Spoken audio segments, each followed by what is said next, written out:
Hey there, everyone. Welcome back. Let's try this whole stream again, shall we? So this stream was postponed because my Wi-Fi connection last night was so bad. Thanks, Arizona thunderstorms. But welcome back, everyone. My name is Kris, this is Wizard Way, and today, instead of doing it last night, we're doing it today. But we will be doing a quick recap of episode 4, and then we will dive into episode 5. Now, I don't have to wait an entire hour this time, because the episode's already out. So, hey Lord Bunnybone, what's up? So, this is not how I planned on doing things, but let's do a quick review, shall we, of my Twitter thread. And I still haven't taken the time to actually add it to my master thread. My life is on fire. I'm trying, guys. But we'll go through the Twitter thread as it is, at least. And then we will get started watching episode 5. As per usual, I do have a timer down here. If you would like to sync up your watch through along with mine, please feel free to do so. I will do a countdown and then press go, and you can press go at the same time. That way it'll be like we're watching in the same room, kind of. At least close. Oh, thanks for being back, JR. I appreciate it. Yeah, last night was a mess. I did end up going live over on TikTok and doing a calligraphy stream. I'm starting to rethink how I need to handle those, because I have been trying to prioritize people who do gifts on TikTok, and do those names first, but Tengwar takes a bit more time than normal calligraphy to do. So because of that, I was basically only doing people who donated, and that's not the vibe that I wanted to have for those streams. I want people to be able to just toss their name in chat and still have an actual chance of getting their name written in Tengwar. So I'm thinking that I'll put a note at the beginning of the stream that automatically pops up whenever somebody joins, and they'll be able to see that that you can gift, but it's only for support. Like, if you want to support me, please gift, but it doesn't guarantee your name will be chosen. That way I can try and work in gifters, but I won't completely ignore chat. It was really stressful last night. Trying to please everyone. You know the drill. So we need to do a little less of that, and find a way for it to be nice and relaxing for me, since it's right before bed.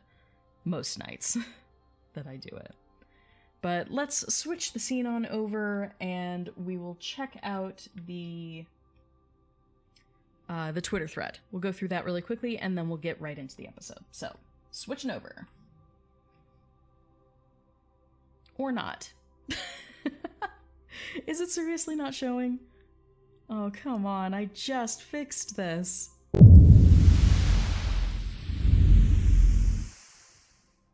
There we go. Wrong scene. That's why. Here we go. Alright, so as per usual, we're taking a look at the Twitter thread where I put down all of the details that I notice in the episode as I watch it. So, episode 4 was called The Great Wave. This is the episode, not the one that came out last night, but the one that was a week ago. So just for clarification, in case everyone's like, dude, this is old news. It is. I know. This stream was supposed to happen last night. So we did go over this in the previous stream, but I'll touch on it again. There is a top border here, if you can follow my mouse. But the top border here is in Tengwar, as well as the sides down here. Now, from this view, we can only really read this clearly, but near the end of the episode, when Elendil is giving out the proclamation and asking for volunteers to go to Middle-earth to help the Southlanders, we do get a very clear view of the background portion of this message board. So, the upper portion, this mantle, if you will, it reads, "Blessed are the Edain, friends to the Eldar, children of the world." So, it's English, but it's written in Tengwar. Hey! Yeah, finally, watch party. You love the episode, ready to repeat it? Yeah, no spoilers, please, because I haven't seen it yet. But we'll get to it. We'll get to it as soon as we get through the Twitter thread, and I'll try and make this quick. We did get another look at this document, but as I mentioned in the last stream, the script seems to be a strange combination of Tengwar, which is the Elvish script, the Numenorian alphabet, which was created just for the show, and some of the Kirth runes. So I think things are a bit of a mishmash in here, and this is old enough of a document that it was meant to be written during a time of transition for the culture. We do have our opening conversation between Adar and Arondir, where he says, "Where were you born, soldier?" And Arondir reveals that he was born in Beleriand. And Adar says, "By the mouth of the river?" And sensing that he's being probed for information that he might not want to give up, Arondir just says, "Who are you?" in Elvish, "Man Elie." Of course, Adar never answers that question, because he too is keeping things close to the chest. But those portions were in Quenya. This is not completely correct, but I will correct it before I add it to the master thread, and that's one of my tasks for the day. Just haven't gotten there yet. The afternoon was a bit busier than I expected. The fun thing about Adar as a character is we do see him wearing this very elvish-looking armor. He does wear a glove or gauntlet over his left hand. We don't know why. So, of course, there's going to be a lot of speculation. I don't know if he appears in episode 5 as well, but we will find that out. But the fun thing to point out here is that this wavy design here in the metalwork, it mirrors Elrond's pattern on his robes when he's in Khazad-dûm. It also mirrors, I don't think I have a clear picture of it, but it mirrors the same metal design is in the collar of Gil-galad's costume, too. The golden one that he was wearing with all of the runes on the fabric, all of the embroidery. Same costume. He has sort of a metal collar as part of that outfit, and it, too, has this same swirly design. So there's obviously a parallel being drawn between Adar and the Noldor. What that means exactly, I don't think we know yet. Or at least I don't know yet, because I haven't seen episode 5.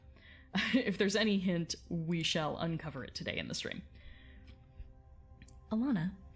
Thank you, kitten.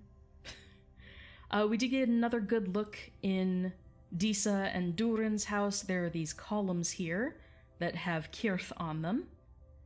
And they read "Axe and Iron Ready" on the right one, and then "Home and Family Steady" on the left one.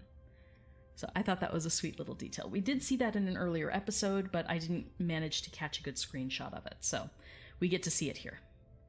I thought that was a fun little detail. Again, it's English written in the Kirth alphabet. We also do get a really quick look at Eärion's sketchbook here, but it's not high enough resolution for me to actually see the writing in it, so I wasn't able to decode anything. I was curious, though. Trust me.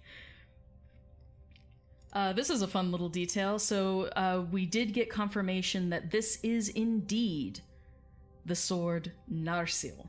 So this is the sword that will eventually be Elendil's sword, and he will wield it all the way to the Battle of the Last Alliance at the end of the Second Age. This is the fabled sword that then cuts the ring from Sauron's hand. So it is actually the same sword. We were like, wow, that looks really, really similar. It's on purpose. So it does look like the same design that they used in the Peter Jackson films. They probably got permission to use something that was like it, but not exactly like it. Also, there is a beautiful tapestry behind Galadriel here, and it is supposed to be, you can see two figures, a female figure here, and what looks to be a male figure here, and a bright light. So what's happening in this tapestry is actually the moment where Beren and Luthien are prying one of the Silmarils off of Morgoth's crown. So, fun detail there. That was revealed... Oh gosh, who was it who was being interviewed? It may have been Benjamin Walker, I'm not sure. I forget who it was, but someone was being interviewed on Nerd of the Rings. And apparently off camera, they mentioned something about that. The tapestry was that moment from First Age history. I love details like that. All right, next one. Durin the Third's room has runes along the roof. We see them here and here. I know they're not super clear. The good news is we've seen these before. There's another image from the promotional materials. This is from the Entertainment Weekly exclusive, the first one that came out. You see these runes on the corners here. It's partially hidden behind the seal here. But those runes all read, rule your action as Mahal rules. So, Mahal being the dwarven name for Aule, the god that created them. That is the, Ooh, he was interviewed by the Tolkien professor? Corey Olsen's my hero. I swear, if I had known that Signum University existed, like, 20 years ago... Which I don't think it did exist that long ago, but certainly if I knew that being a Tolkien scholar was actually a thing I could pursue, I probably would have pursued that. It means I probably wouldn't have met my partner the way that I did, though, and I wouldn't trade that for the world. So, I love that there is such a thing as Tolkien scholarship. And to my knowledge, most of the scholars have been pretty pleased. I mean, like, everyone's going to have criticisms of the Rings of Power, but I think their criticisms are mild enough that nothing has ruined the show yet. There have been no deal breakers.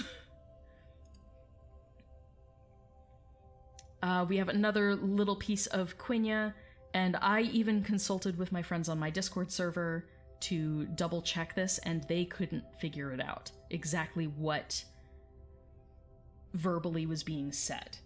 But we do know that the translation was meant to be go in peace, which is just something that Elendil gives an aside to Galadriel when she's leaving. No, it wasn't a problem with your internet. We were having thunderstorms here in Arizona, and like, it didn't sound like the thunderstorm was happening right above me, but apparently it must have struck something, because my internet was touch and go for at least 2 hours. It finally did come back on, but at that point it was way too late. It was way too late for me to start up the stream and do the whole thing again, so I just postponed it. Instead, I did a calligraphy stream over on TikTok, and I'm thinking of extending those calligraphy streams to YouTube. Do you guys think that people would enjoy that? Do you think that I could garner enough people in chat to actually have people give me enough names to continue? I mean, I could always just, anyone who does pop in gets their name done, assuming I have a small number of people, and then the time that isn't spent doing people's names, I can just pull out the Silmarillion and just start transliterating it for practice. I mean, that's really what these calligraphy streams are for. It's for practice, and to make me a bit more fluent with the Tengwar. So I think it could be fun. I certainly need the watch time over here on YouTube, so I think that might not be a bad idea. I'll consider it. I would love to get my viewership up a little bit over here on TikTok, or over here on YouTube instead of TikTok.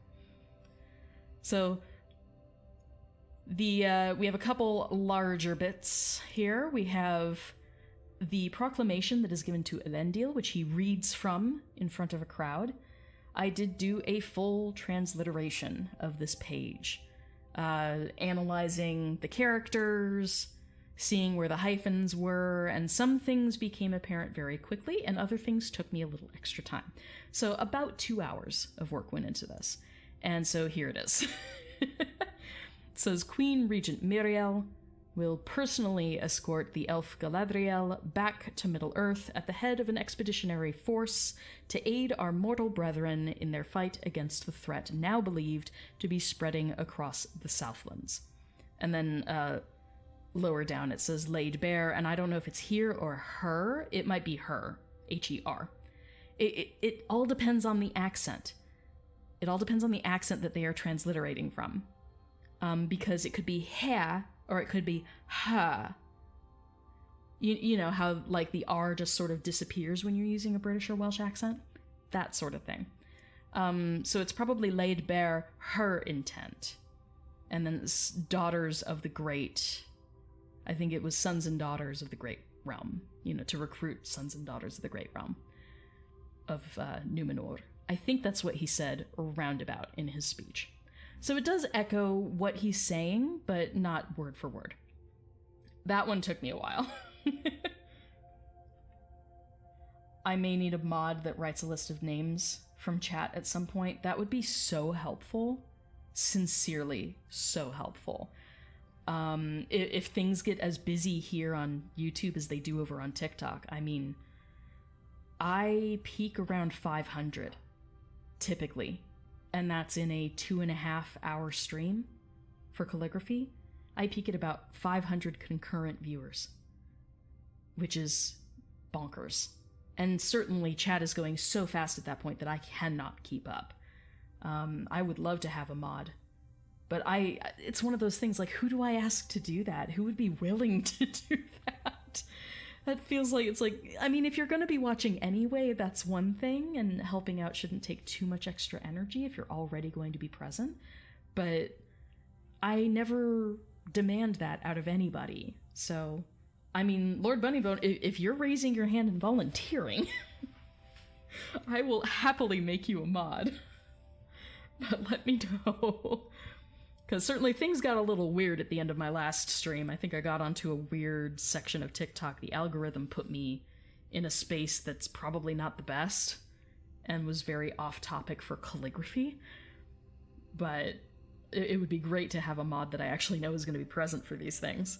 It all depends on timing, too. I would need to schedule it and actually stick to a schedule. So let me know. If you're actually willing, let me know, and we'll schedule something.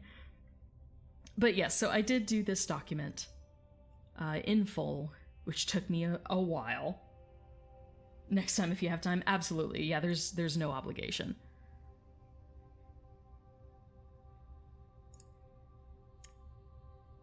And then here is the bit where we do get to see the wall of that message board behind Elendil. There are also words here that are in Numenorian. They are in Quenya. Someone did message me when I posted up my version of the alphabet. Someone messaged me saying, hey, there are a couple things to change there. And I was like, cool, let me know. So I'll have to redo my chart. But the Tengwar, it says... Okay, so the left side reads, thou shalt heed this, the ban of the Valar, above all others, should the Edain stray further west than, and then it cuts off. This is basically the warning that if the mortal men stray further west than a certain point, they will, the price will be death. That they are not allowed to set foot on the shores of Valinor, because that is reserved only for immortal creatures, and mortal men are not that.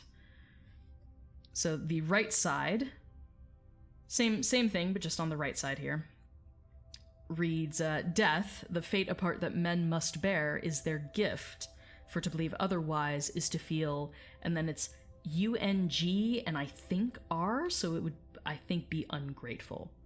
To believe otherwise is to feel ungrateful.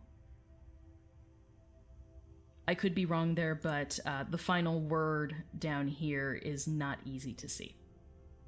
It's not easy to see. I did my best. And that's basically it. That was the very end of the episode. There's not much more to tell. So, relatively quick going through the background there. Let's switch the scene back.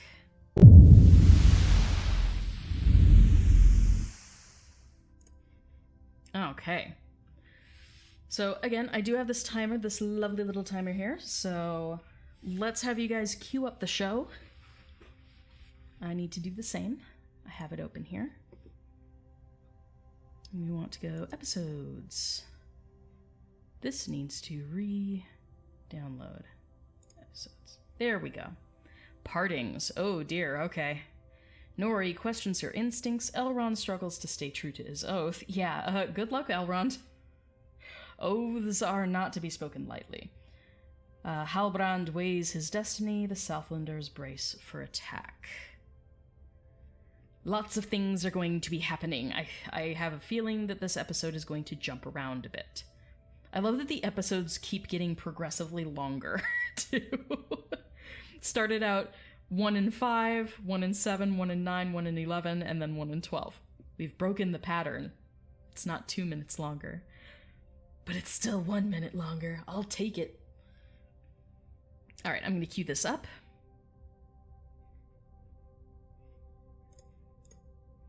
Alright. All cued and ready to go. So if anybody is watching, the way that this goes down is I will hopefully go back and put a marker at this point in the stream so that you can catch up, cue everything up if you're watching the replay, and then we can do this countdown and you can press start at the same time I do. There is a timer here that will indicate the time reflected on my video so that you guys can sync up to me if necessary. And fingers crossed, we won't have any more technical issues.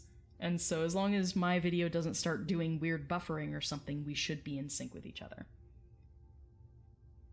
Of course you noticed. I knew I couldn't be the only person who noticed that. Yeah, they've also been dropping a little sooner. That's what people have been mentioning.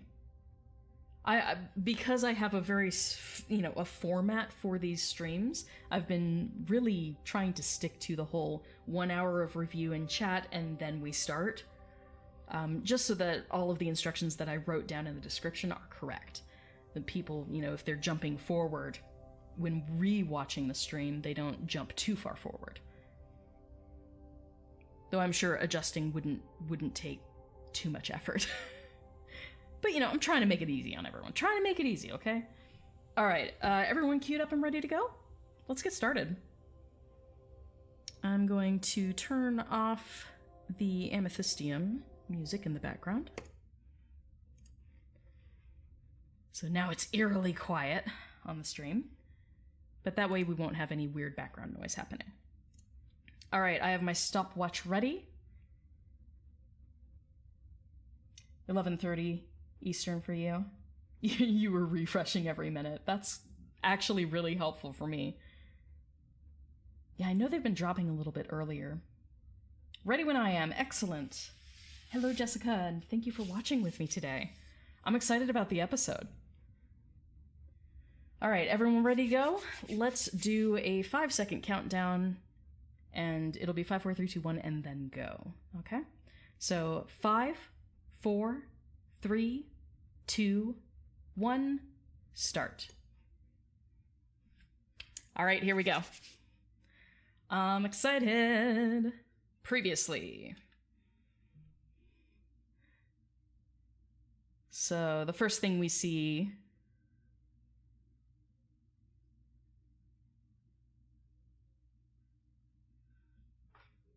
go to Linden. Sealdor caused trouble for all of his friends, and then all of them volunteered.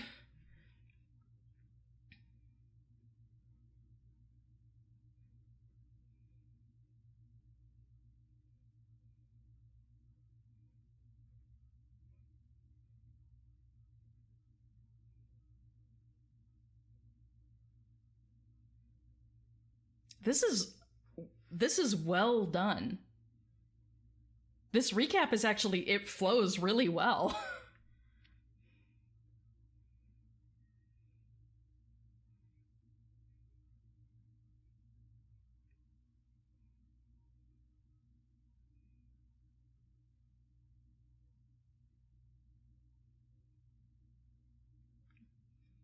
I love the Harfoots so much. I missed them in the last episode.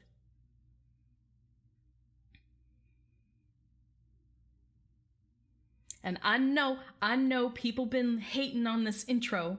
Even I was, not completely sold on it. But the more I see it, the more I like it. The entire concept of, song and vibration making formations. This actually happens with sound plates, so... I'm not sure how much of this was a practical effect or how much was just inspired by practical effects, because obviously this looks like particle art. But then you see parts like this where it's obviously sand on a plate, and then you see it shift.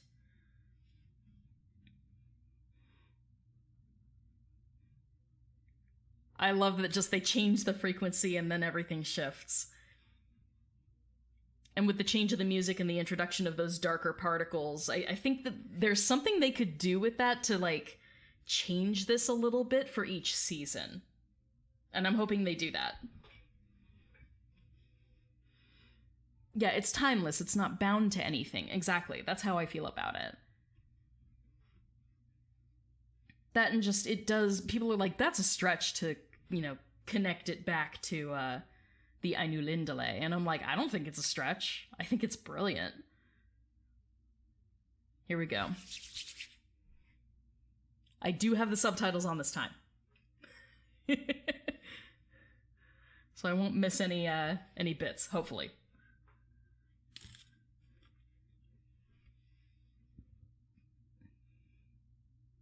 Oh, my great thumb migration.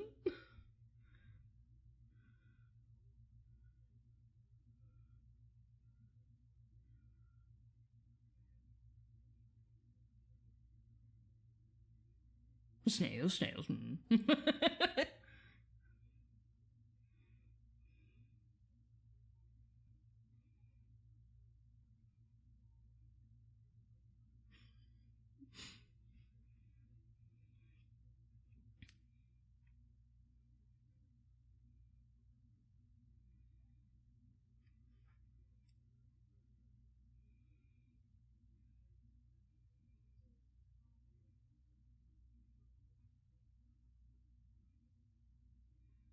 Anything that'll kill you.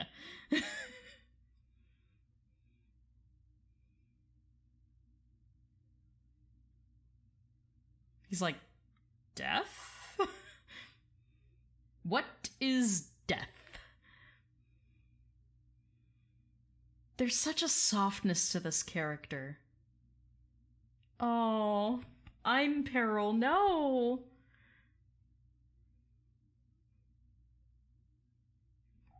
The fireflies! He feels so guilty about it.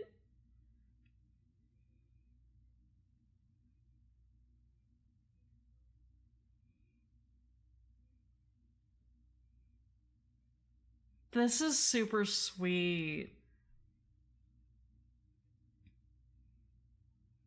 Might want to have my maps ready for the episode. Okay. I'm sure I have at least one book near me.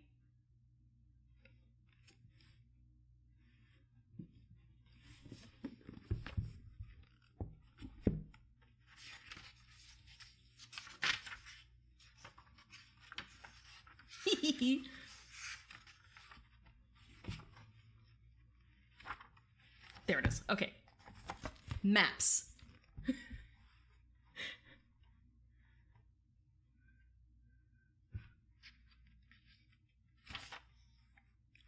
Yay! We get to hear Megan Richards sing now.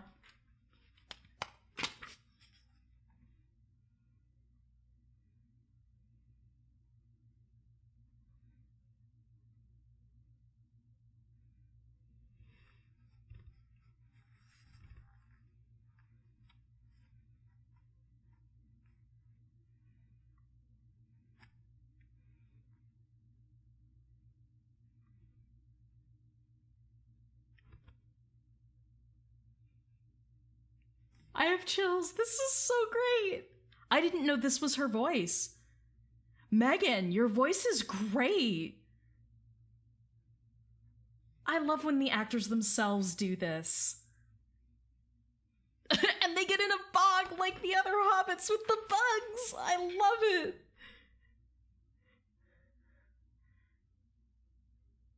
What do they get when they can't eat hobbit?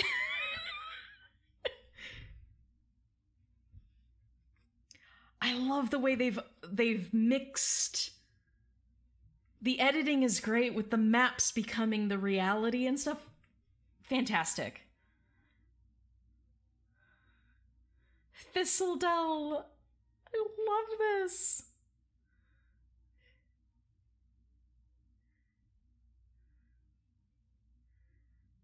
Thunderstorms.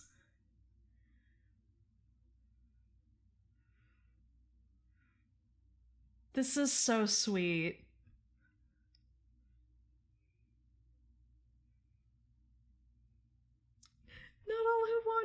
wanderlust. That's it.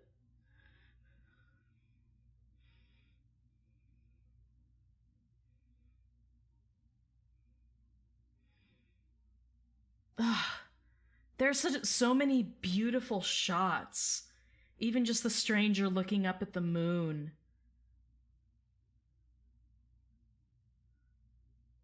Yeah, and then transition. An old abandoned Harfoot wagon, it seems, in the bog. Yeah, I thought I saw something like that. I saw the tracks that they were following across the wetlands.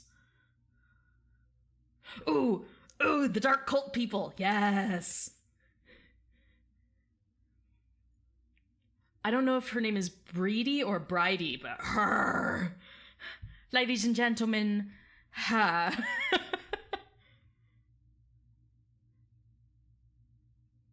Oh my god, dark cult stuff is the best.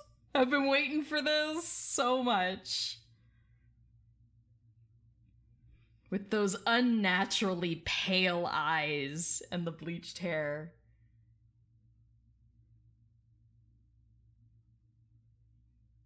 And yet another sign here that Adar is elven and not an orc. Or at least not fully an orc, if he's twisted. Oh, he's gonna burn him, isn't he? He's gonna make him burn. Sizzle.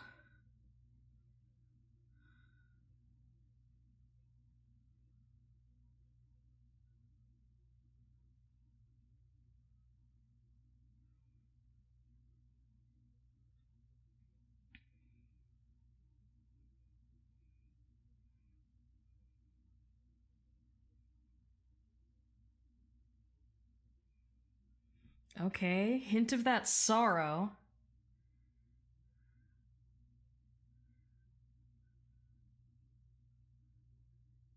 I want to know what's going on here. Yeah, I saw the runes, the star sign on the shield. I did see that.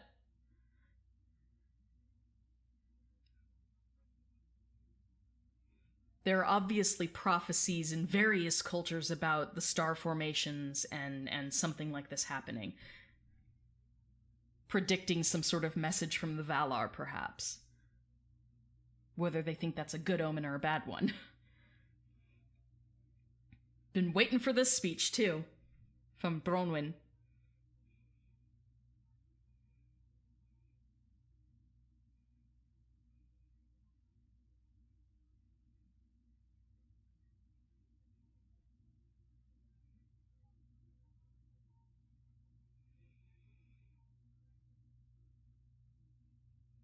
Okay, so we're having like a last stand here, and hopefully this will be where our timelines converge. We'll see. Because we were supposed to be having Miriel and Galadriel and those forces from Numenor coming to help the Southlanders, so one would hope that these two bits would converge here. We'll see.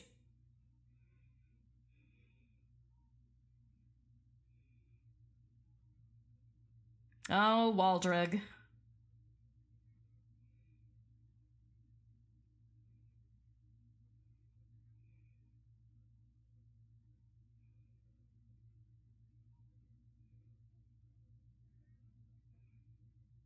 Yeah.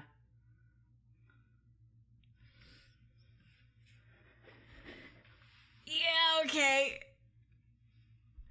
We knew it was gonna be a tough sell.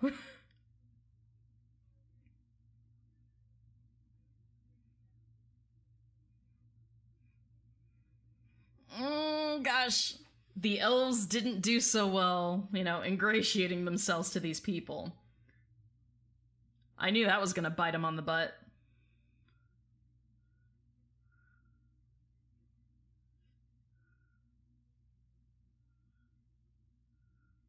Oh man, I'm picking at my face, I'm all nervous.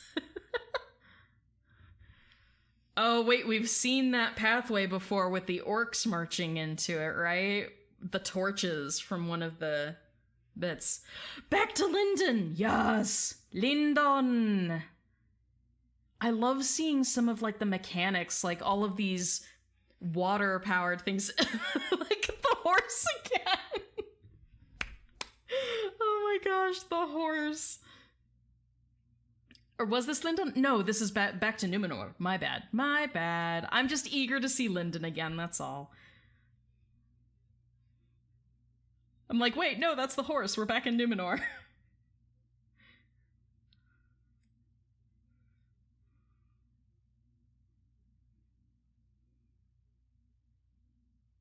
Ooh, harsh.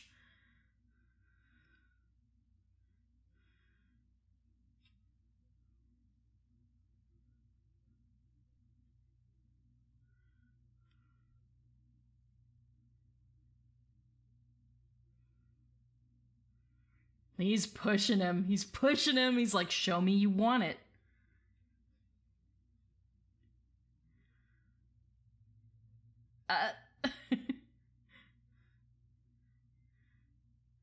Do you belong to the Sea Guard?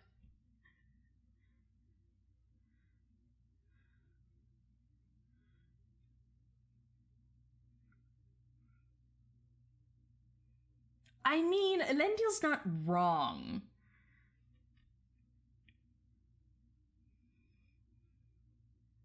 Isildur is a man in search of a vision, not a man with vision.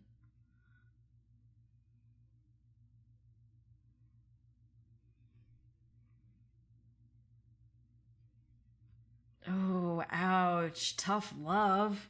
Isildur's gonna stow away. Like, he's gonna go.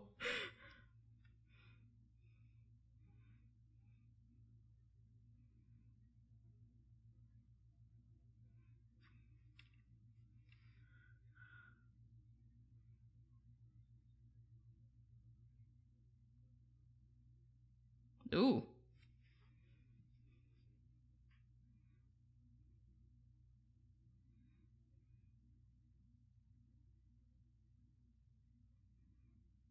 Yarian. Oh man, here we go with the theme of families splitting over ideological differences.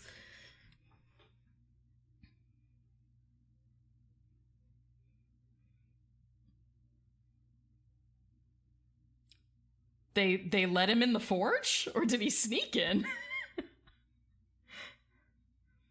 Halbrand was like, I will make weapons like you've never seen, just let me in there.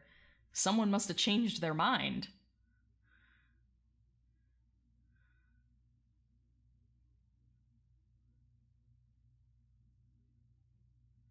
Ooh, that's nice, though. I want to see the runes that are on it.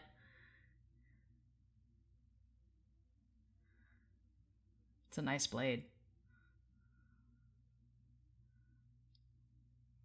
Oh man, lighting all those candles in the background must have taken so long.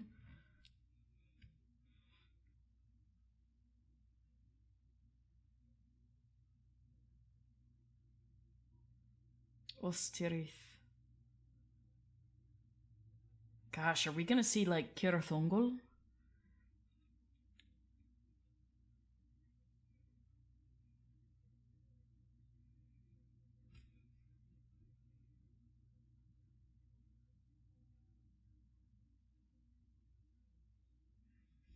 Yeah, that's totally true, Lord Bunnyvon. Sort of jack of all trades, master of none.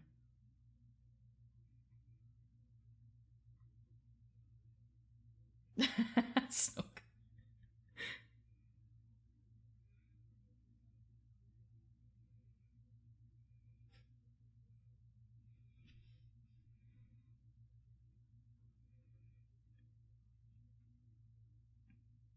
Oh dear. Is her dad about to die? I always expect the worst.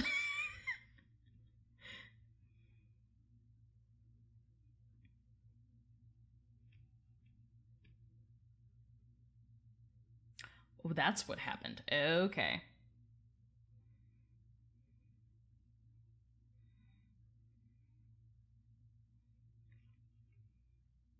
Not everyone wants a crown, Galadriel.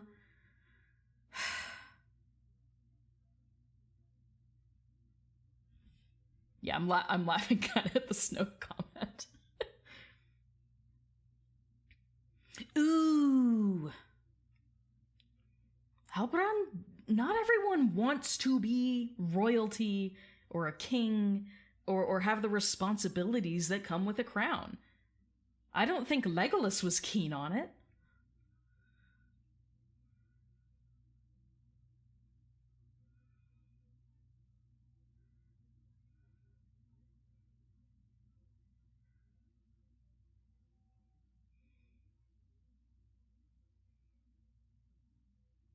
I love that, like, thanks to that montage, we can jump ahead to where he at least speaks and understands a bit better. Uh-oh. Beasties. That's no good. Wolves / wargs? Yeah. Yeah, 100 people on one ship. Those gotta be big ships. Lip fungus.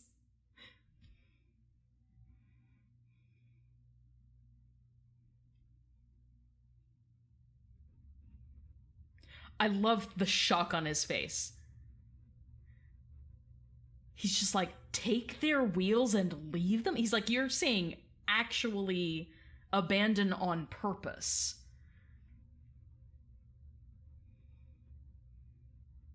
Oh, Sadok. Ooh, look at those chicken of the forest mushrooms. I love that Poppy has acorns in her hair.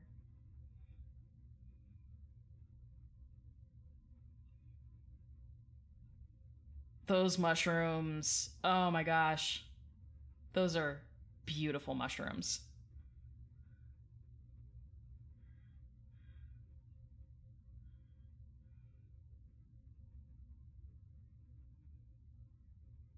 Yeah. She's about to go down. You think Malva is an ancestor to Sibilia, Lavilia Sackville-Baggins? I mean, she could be. She got that vibe. Mushrooms, right?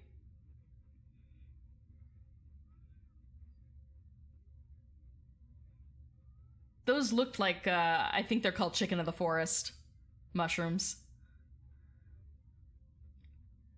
They were obviously fashioned to be bigger because the Harfoots are smaller, but still. Ooh, these wolves, man. Ooh. Okay. Oh man, the theme, the Strangers theme kicking in. Battle theme.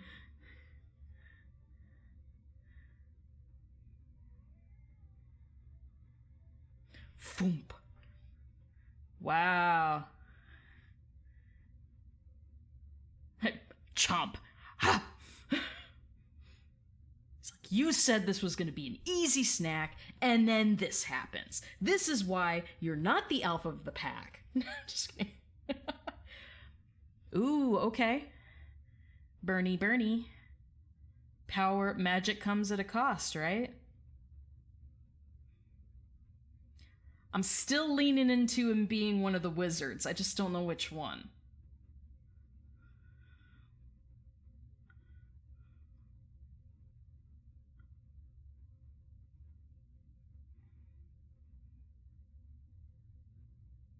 Ooh, okay.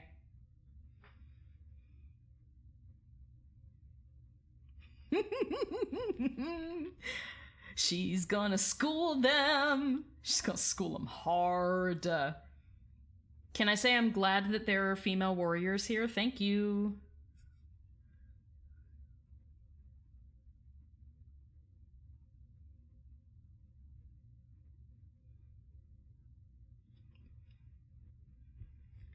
They're a little nervous.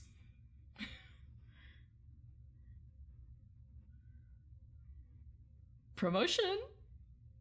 Ooh, to lieutenant. Well, They're all they're like, okay, you asked for it. Galadriel's gonna kick their butts. I can't wait. Go for it, Valandil. You're gonna get whooped, though.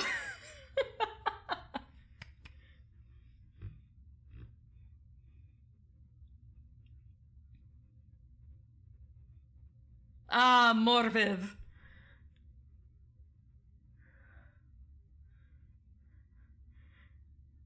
She can see you coming, bro. I love the fiddle in the background.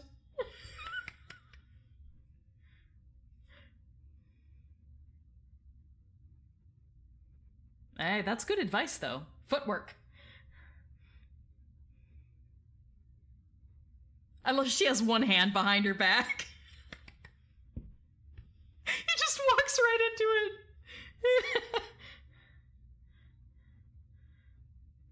And disarm. Elves fighting the soldiers.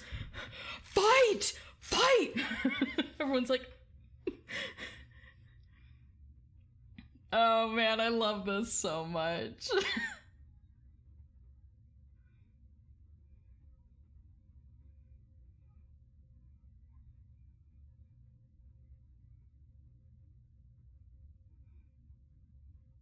Foop. Tap. Just a love tap. Yeah, I did notice that. That it's a really good blade. It's the one with the handle.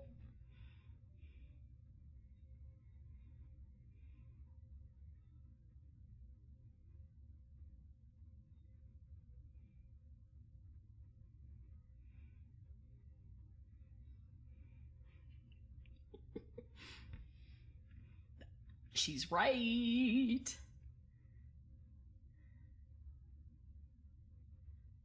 Hey, Valandil with the win. Of course, Galadriel's just like, it's a flesh wound. Yeah, I noticed it with the pommel having the horse on it. Nice. Oh, I guess all of the practice swords have them.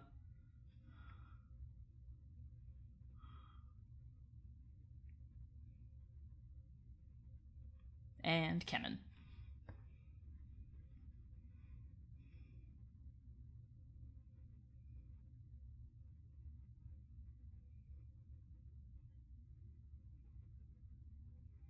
I like them showing that Farazon isn't one of evil intent. Because he never was. He truly thinks that he's doing what is best for his people at every step. Yeah, it's a fun fight. Right. Ooh, I like that. The trick of mastering the current.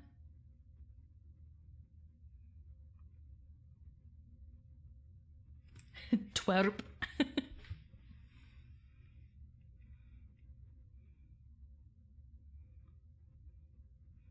Ooh, fighting words. I love that with a look, like everyone's like, we're vacating the premises, giving you privacy. Don't even have to ask. Bye.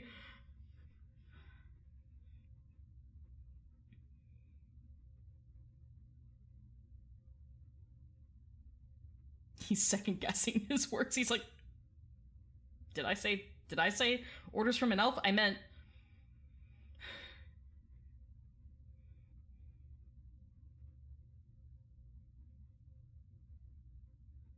Oh, good. They are establishing them as cousins. Good.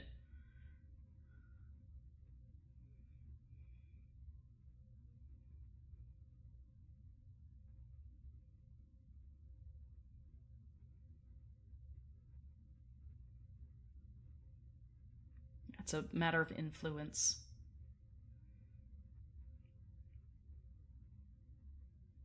Mm-hmm.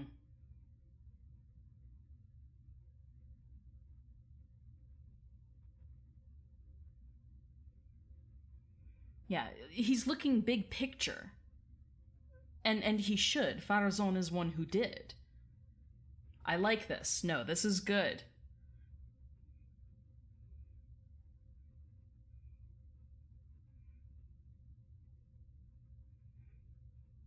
Oh man, that architecture though. Whew.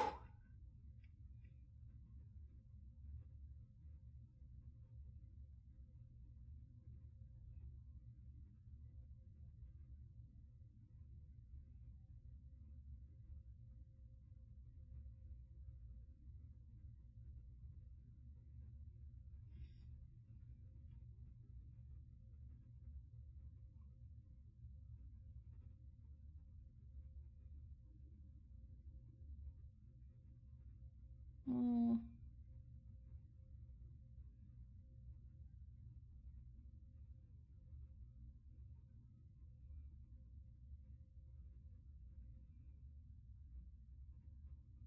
Ba-ba-bum. Excuse me.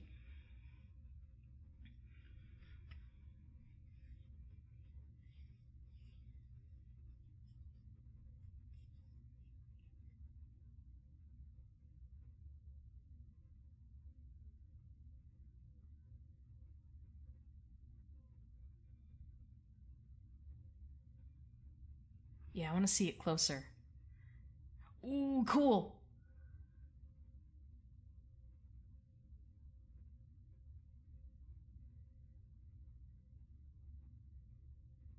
Kalla? That might be Quenya that he's speaking.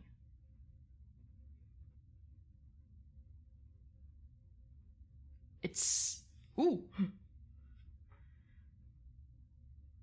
It does sound like Quenya.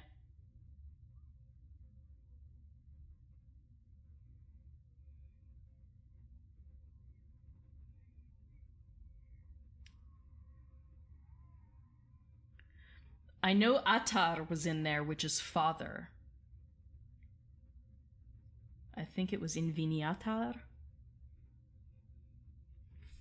I don't know what it all is because Quenya. Everything has to be in Quenya. Which I don't speak, but I know Atar is father. Aww.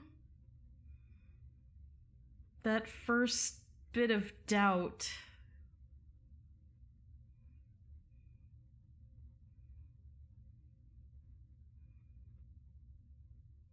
Yeah, now we have the dark music kicking in again.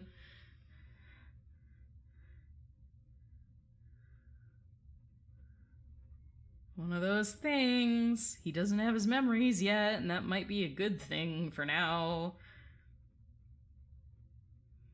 Okay, here we go, back to Lindon.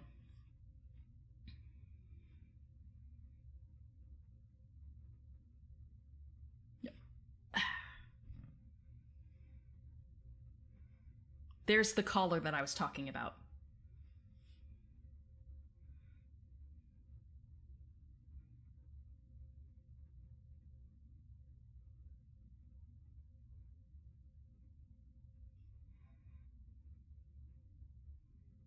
Suspicion!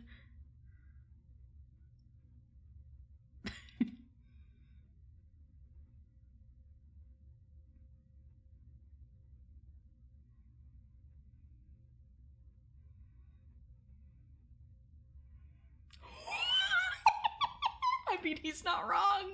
Takes you weeks.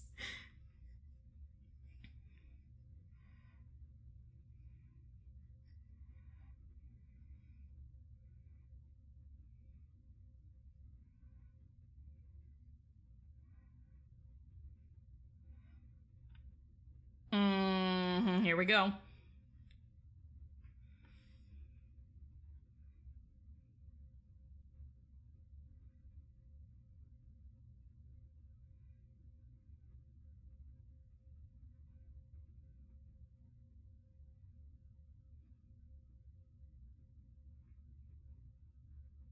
Oh, you just got called out.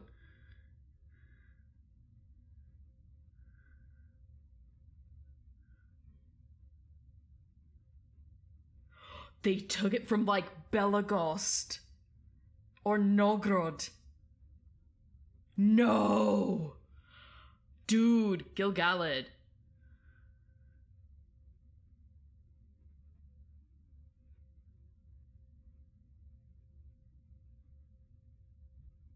I mean, nice save, but bro.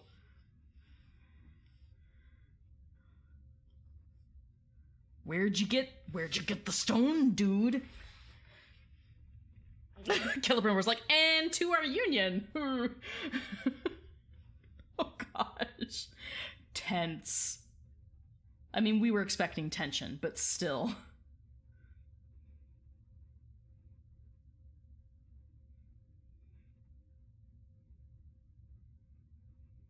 Mm-hmm.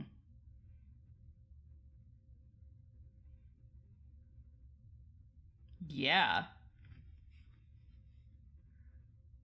Come on, Gilly.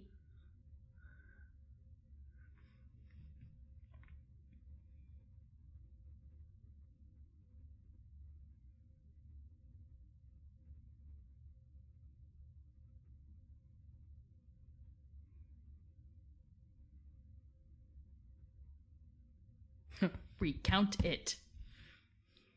Lore Master Elrond, here we go.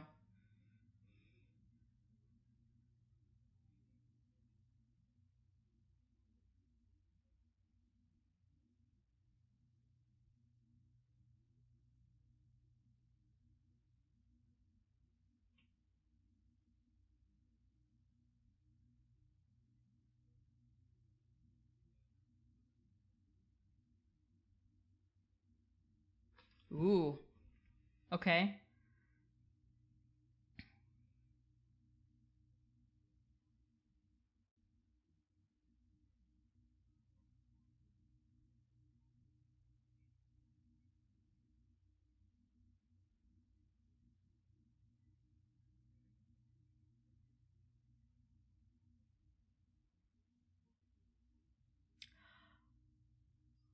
Okay, that's an interesting origin story from Mithril.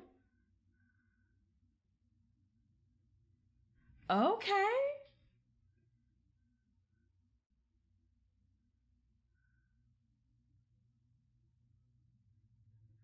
Interesting.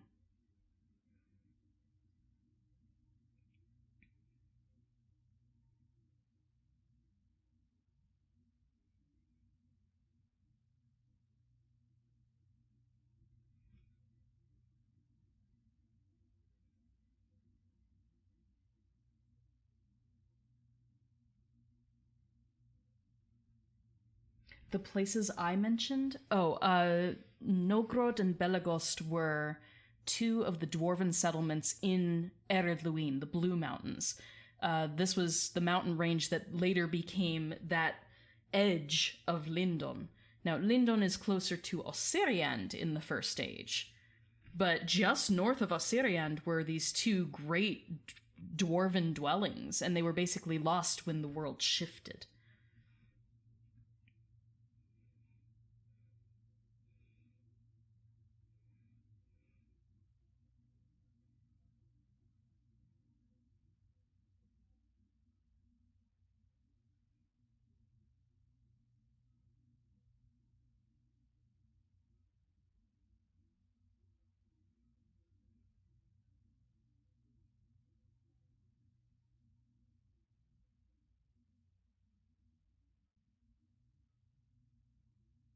That would be horrifying to an elf. Okay.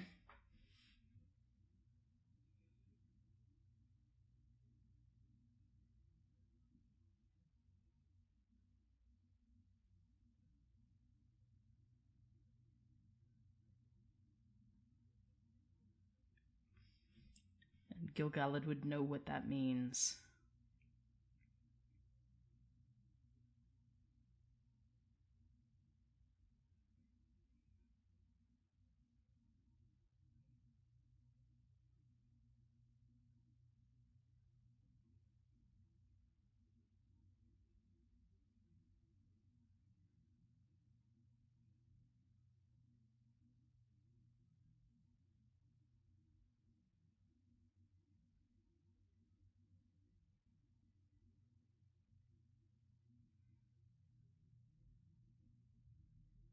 Fair.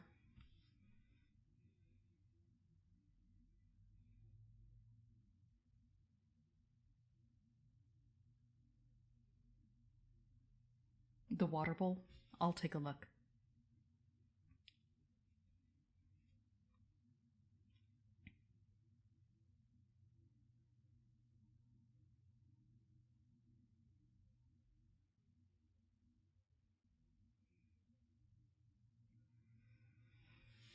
Oh man, I really hope he speaks to Durin about it.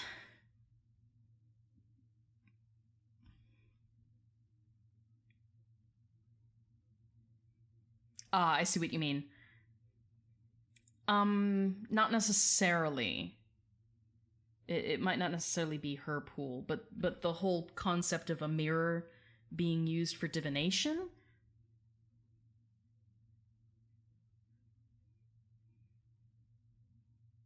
I'm just saying it could be an elven thing and not just a Galadriel thing.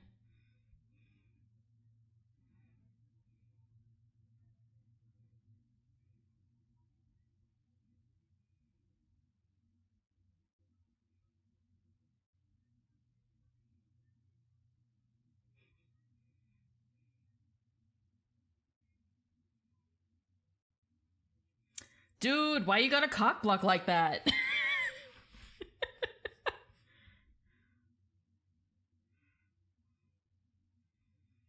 Come on, guys, forgive him! 1-800-FORGIVE-HIM!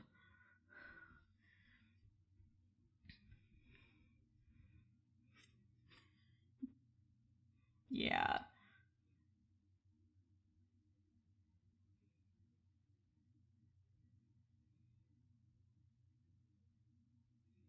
He's like, rude.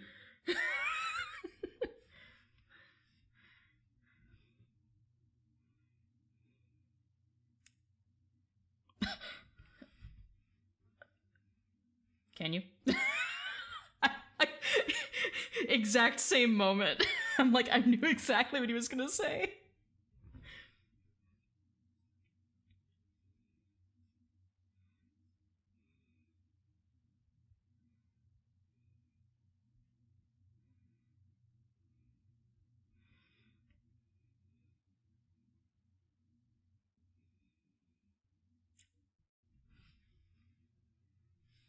Friends can't resist that. 3. Ooh, he asked for it.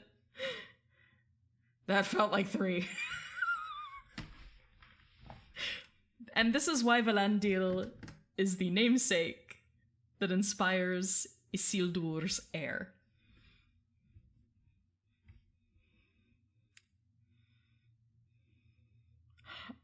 Antamo!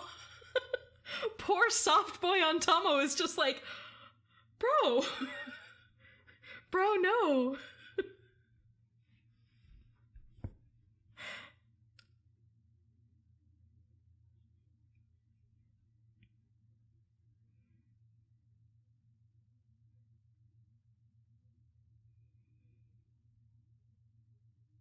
Oh, that's just insult to injury.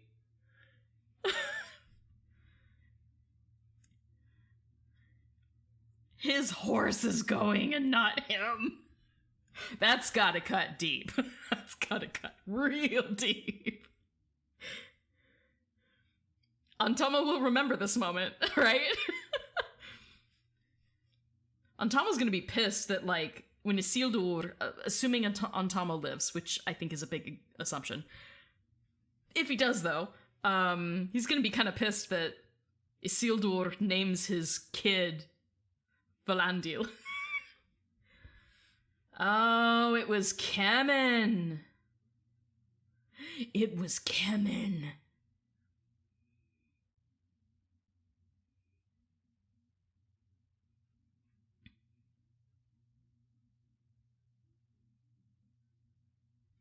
Told you he would. I'm like, he's not gonna have an option. He's gonna stow away. He's like, wait a tick, were you about to...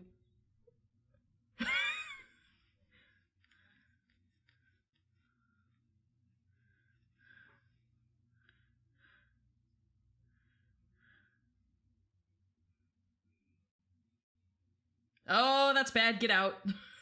Run!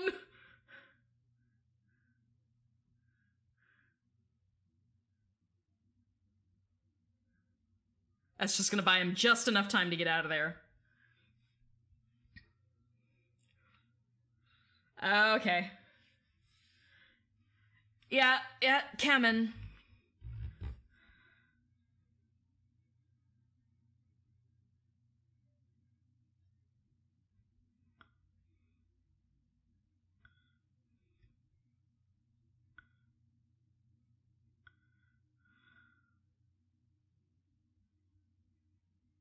Oh, Kamen. I have a feeling he's gonna be like this.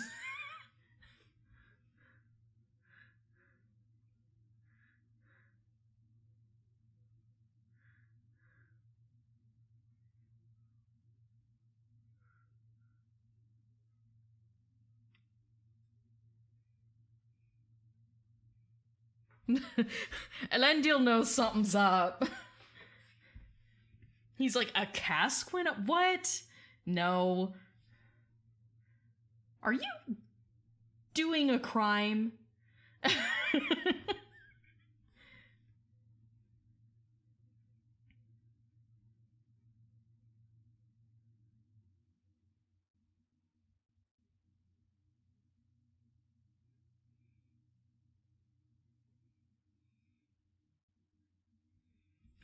Again, all those candles behind them. Okay. Maps.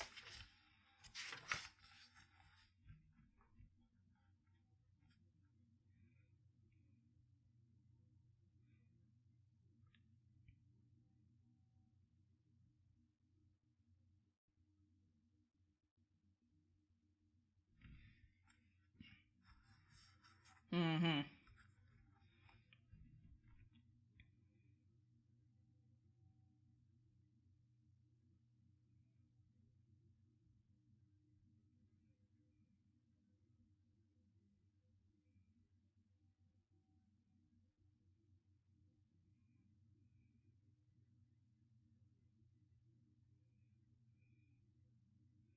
Yeah, F in the chat for 2 out of 5 boats, or...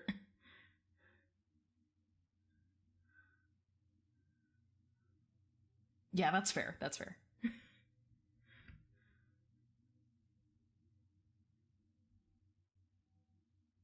He knew. He knew. Of course Celebrimbor knew.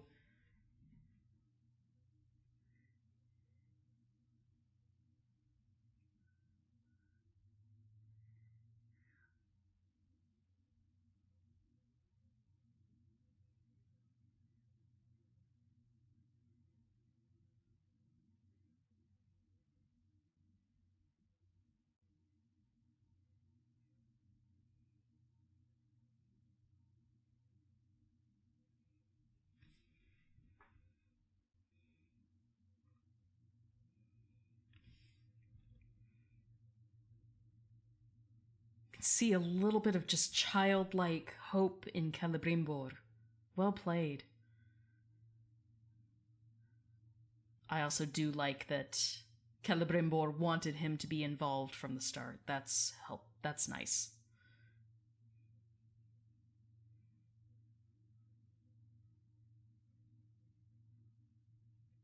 Yeah, Celebrimbor knows about oaths. Yeesh.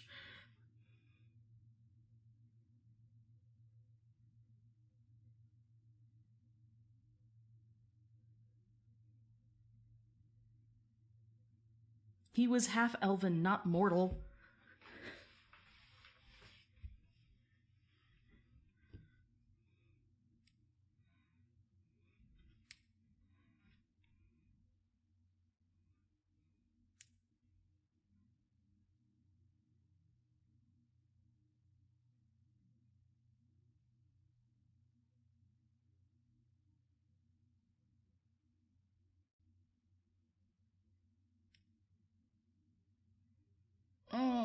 Right in Elrond's feels.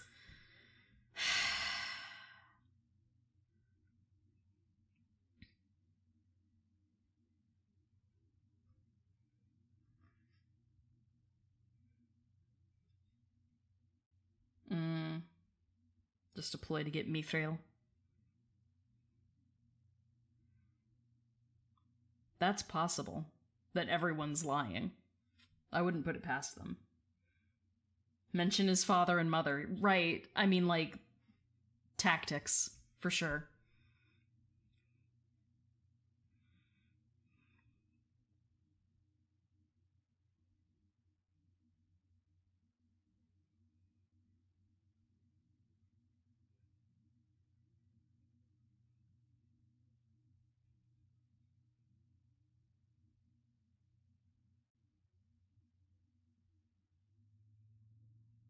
Ooh, okay. Flashback. Oh, no. Not flashback. Darn. Here we get all the torches.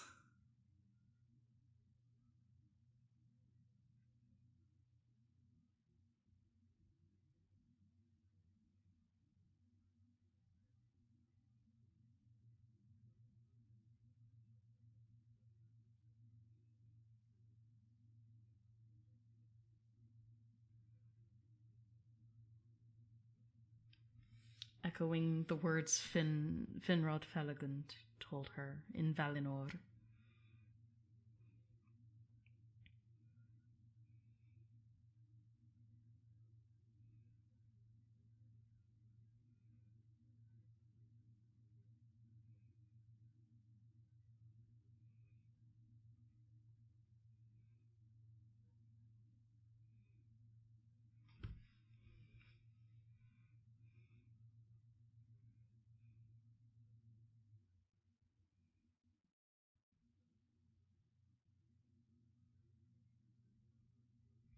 Sometimes you have to give of yourself a bit, Galadriel.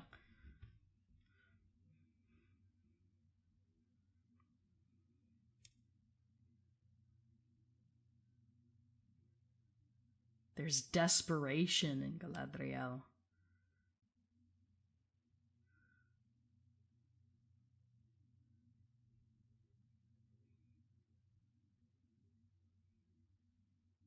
Ooh, she knew! Ouch.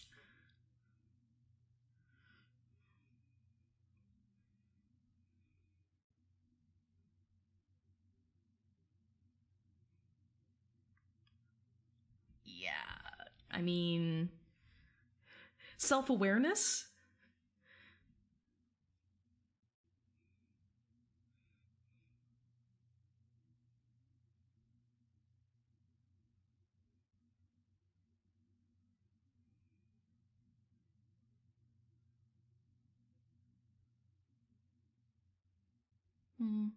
That's fair.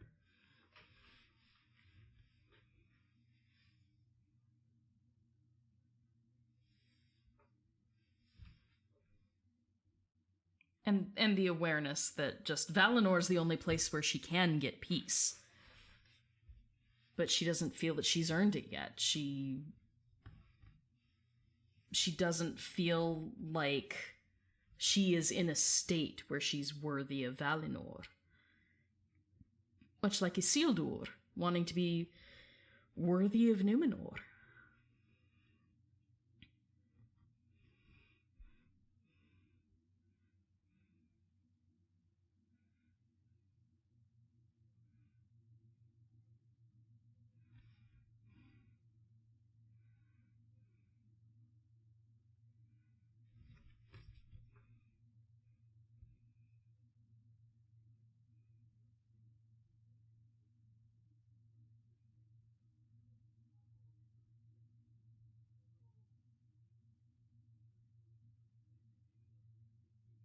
Well, are we going to see if he confirms that he is indeed Sauron, or no?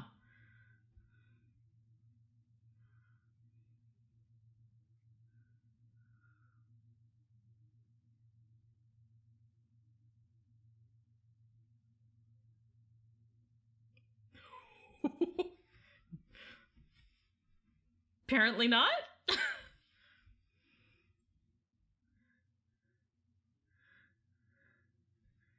Still no answers, right? Still no answers?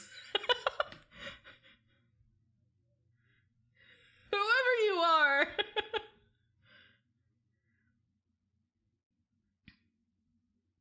Test of loyalty. It's a trope.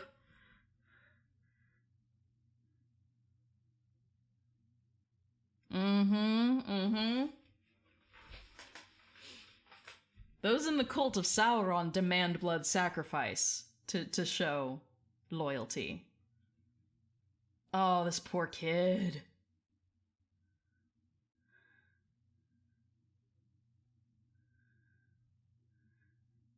Like, he's been believing in Sauron for ages, though. He's gonna do it. I don't see him not. Do we get an arrow from Arondir or something?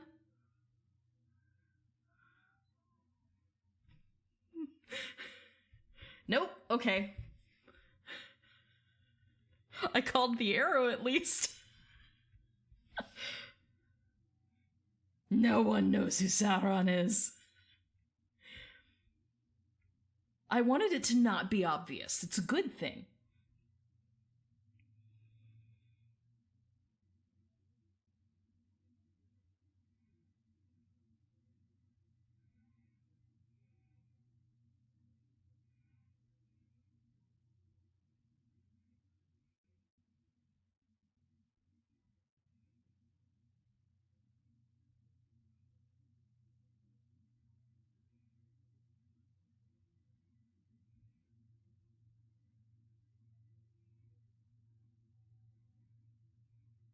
Mm-hmm. Glass is half full, not half empty.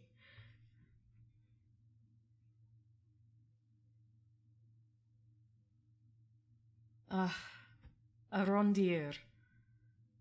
Ismail, my man. He's such a loyal and good-hearted character. Yeah, everyone's wondering who Sauron is, but how is Sauron?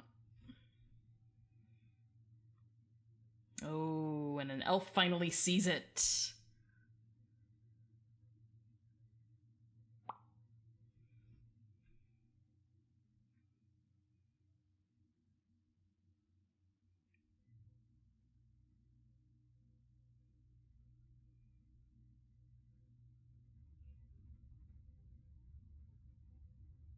Ooh, I love how the music just kicked in.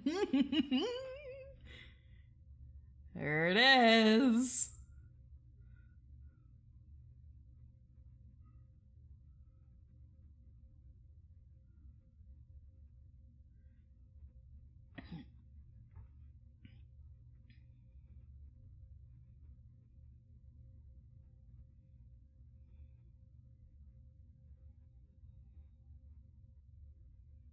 Was it stabbing into someone? It looked like there was a body at the bottom there.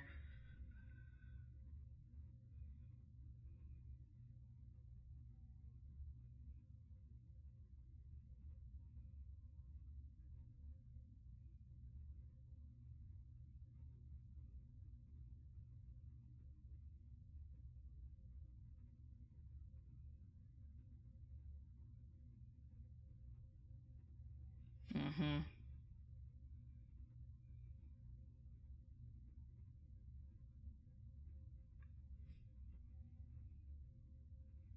Yeah, it looked like a human sacrifice. And again, the binding of blood. Like, this is a theme with Sauron, and especially with the Dark Cult of Melkor later on, so... This tracks. Ritual sword, yeah. Downward into a person.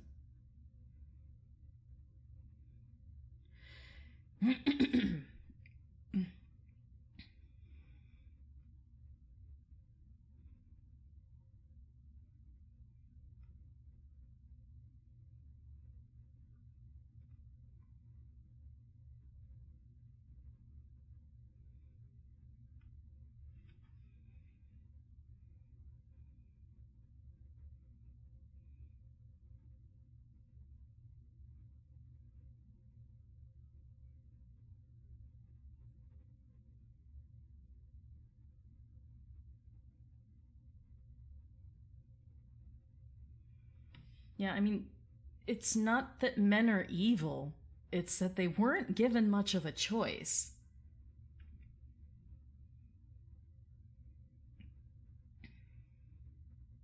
The Temple of Melkor. I didn't see. I'll have to look.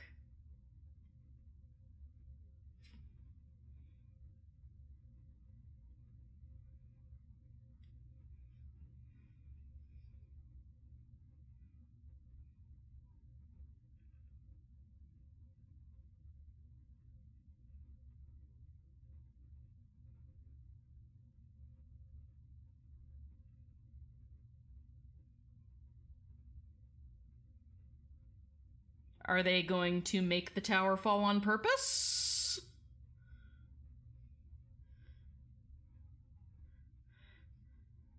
Is the kid dead? I'm kind of thinking the kid might be dead. Rowan, his name was.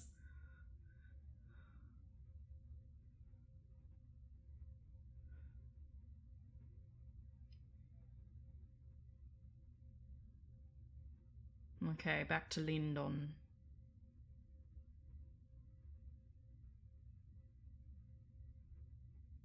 Ah, and there's that picture of the two of them that we saw in promotion.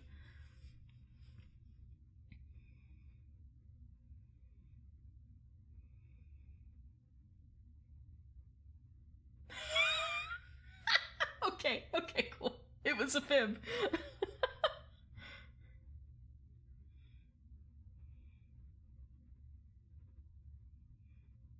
Mm-hmm.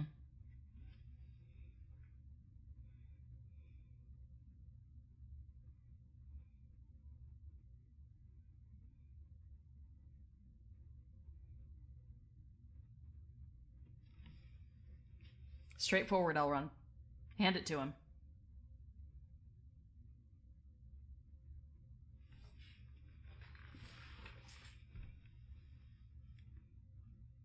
Oh, no.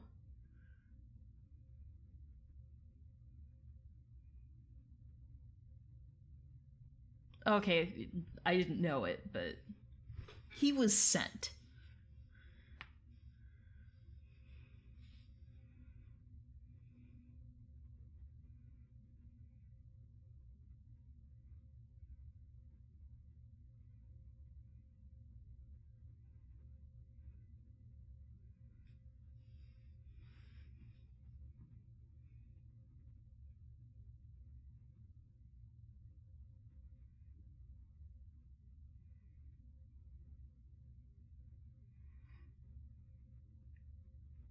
There is some kernel of truth in this, lore-wise.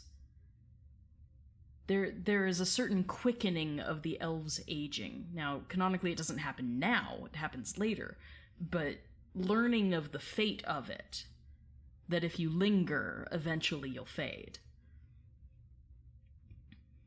Oh yeah, poor Turin. I really do love their friendship.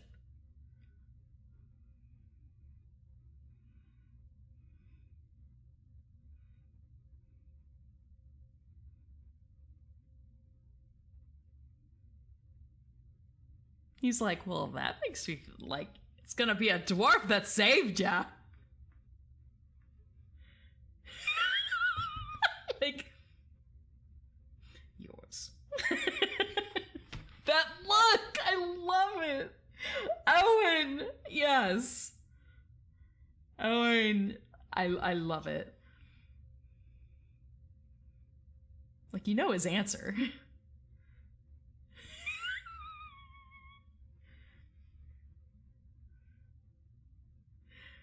Right.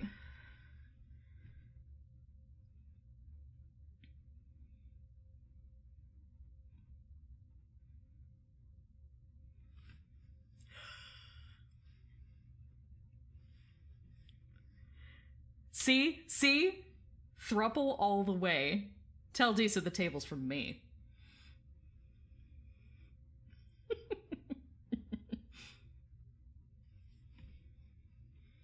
You think Anantar did something to that tree?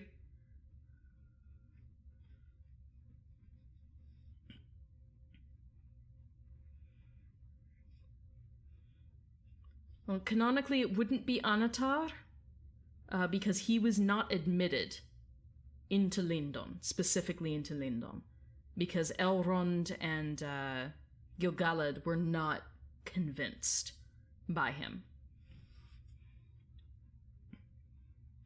Okay.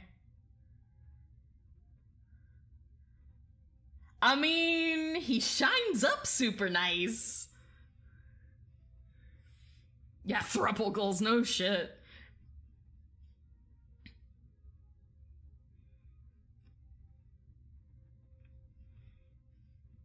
So Halbrand showed up.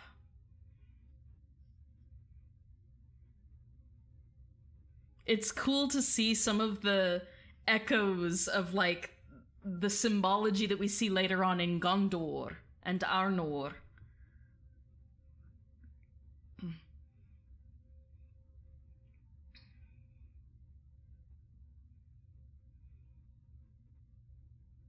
Eärien must think that they're just all going to their deaths, and this is the worst idea. Hey, Isildur got in. Isildur got in. And Eärion's not very happy about it. So what, like she's just basically on her own? I mean, I guess she's an adult.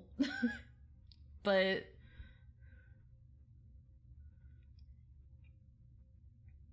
okay, we still have a few minutes left in the episode, so what else is gonna happen?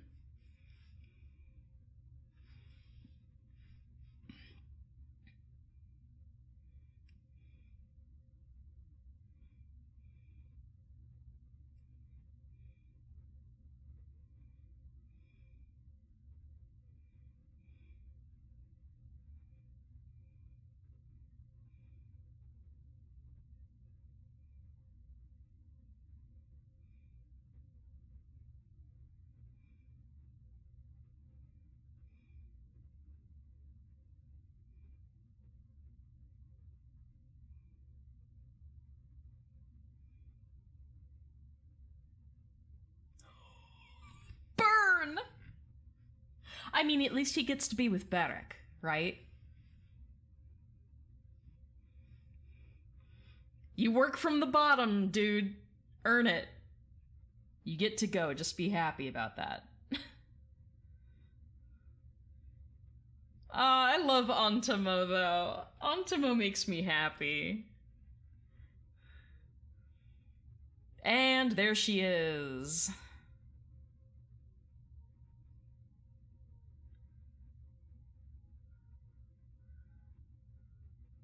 So the armor was given to her by...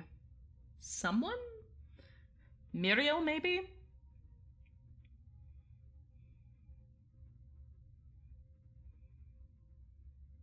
They're like, woo, sparkly! She looks good! She couldn't look any better!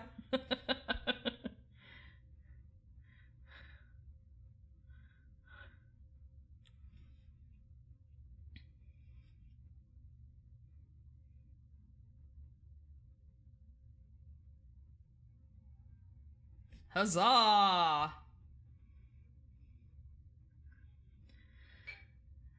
The elves used to have a presence in Numenor, but I would assume that it came from the West End, where the connection to the elves is still alive and well, if not openly spoken about. But I think they would have relics like that over there.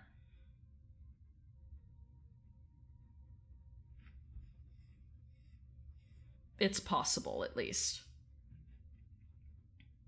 Yeah, for a long time. Like, a very long time.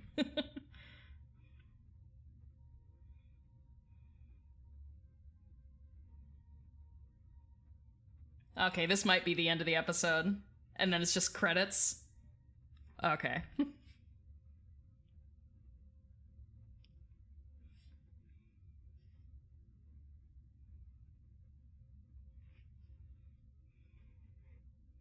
All right.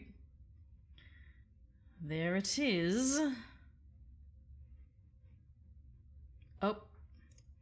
There's a preview. There's a preview for episode 6. Shall we watch the preview too? It just automatically started playing it. All right, so that is episode 5. So it does sort of conclude with them finally leaving Numenor. So, predictions. I mean, once again, I feel the need to constantly remind people that season 1 is all setup. I mean, the showrunners have admitted this. That it's a slow burn, and we can basically think of these first 8 episodes as the prologue to the entire series. Because if they're going to show us instead of just telling us, it takes time to set this stuff up. So I am okay with the slow pacing. I know some people find it very laborious. That's okay.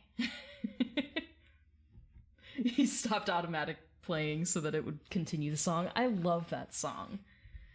And shout out to Megan Richards for having an amazing voice. I know that the end credits is probably a different singer, but I love that she got to sing in the episode itself. That's always super special. But predictions. So, I mean, there was a light bulb moment there for Arondir and Bronwyn. So they have plans for the tower? Question mark? I'm thinking they might try to set up some sort of trap and actually willfully bring the tower down. I wouldn't put it past them. If it's going to destroy this army significantly enough to give them a fighting chance, I think that Arondir would be like, bring it down. Like, if we can't count on any other help, then let's do what we must. That and just, elves looking at the larger picture are just like, we can rebuild it. Like, everything can be rebuilt given time. So... Sorry, what was that in the end? Question mark?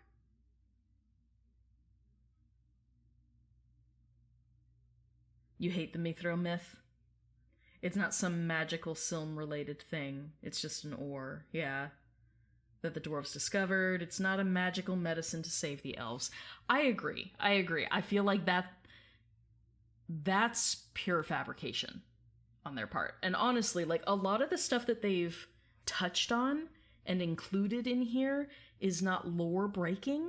That is a complete step away from existing lore. And yeah, so I'm not thrilled with that. I think they're trying to give context for the need of Mithril. They're trying to make Mithril the binding factor for why the elves and dwarves are working together, which I think in a way diminishes. So they felt like they had no choice. Like, no, like the whole point of it is that they do have a choice. That elves and dwarves choose to work together. That Celebrimbor and Narvi strike up a friendship. That Elrond and Durin have a friendship.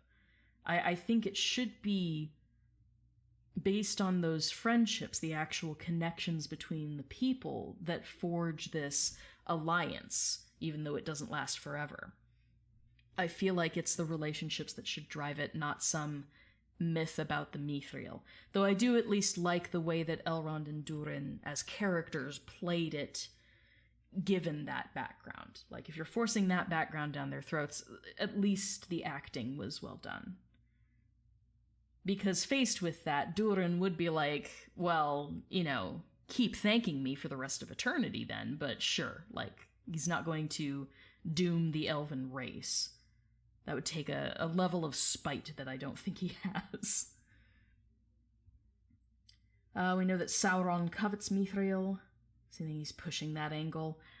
Yeah, I mean, definitely to a certain extent for sure, because if Sauron was able to establish a mine that was then able to, mine Mithril without much danger, or at least a reasonable amount of risk, he would totally be doing it.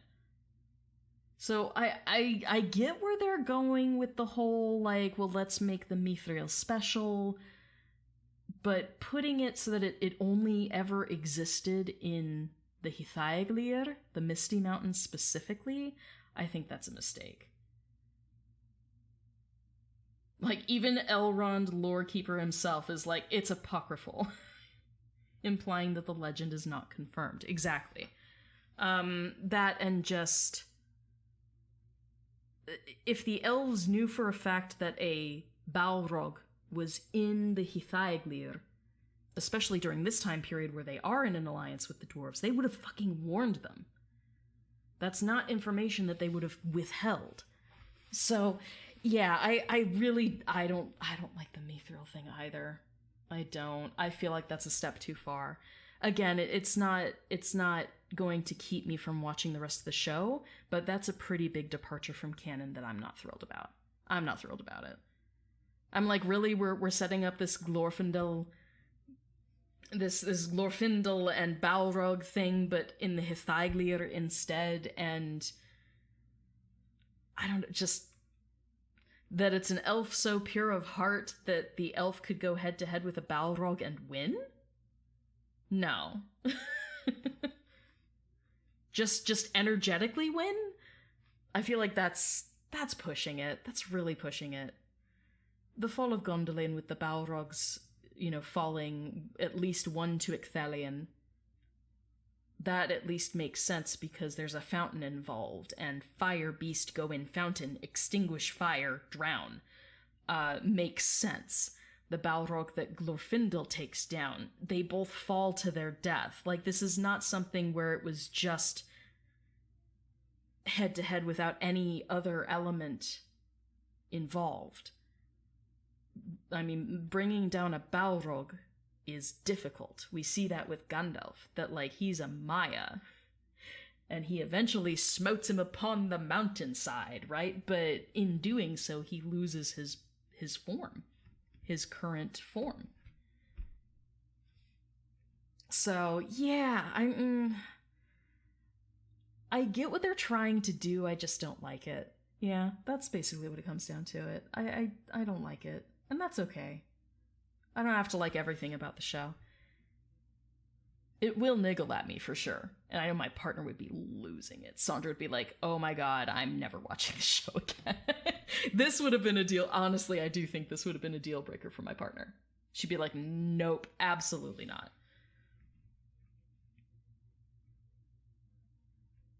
They were both interacting through the tree.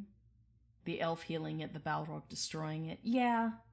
But that's what I'm saying, is that we're not just talking about physical strength.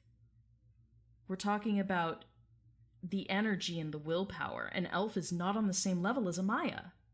And that's what the Balrogs are. They might be lesser Maiar, the Umayar, but still, we're talking about, one of the Ainur versus an elf. There's no competition there. So I don't like it. I don't like it. I feel like that's too much. If they had changed it so that it was a champion of the elves, aka it was Eonwë.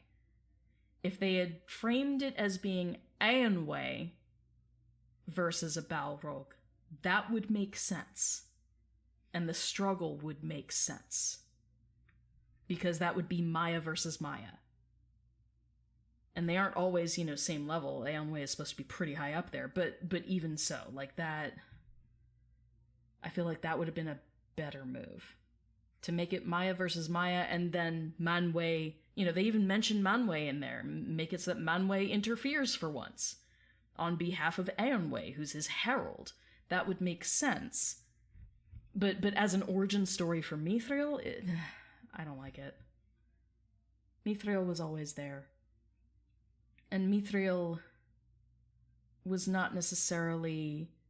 It's a morally neutral thing. Mithril is not, like you said, the savior of the elves. Mithril is also... It can be used for enemies just as well as it can be used for elves.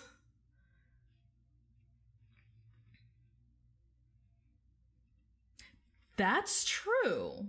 That's true. That's a really good point. Thank you, Amanda. I like that.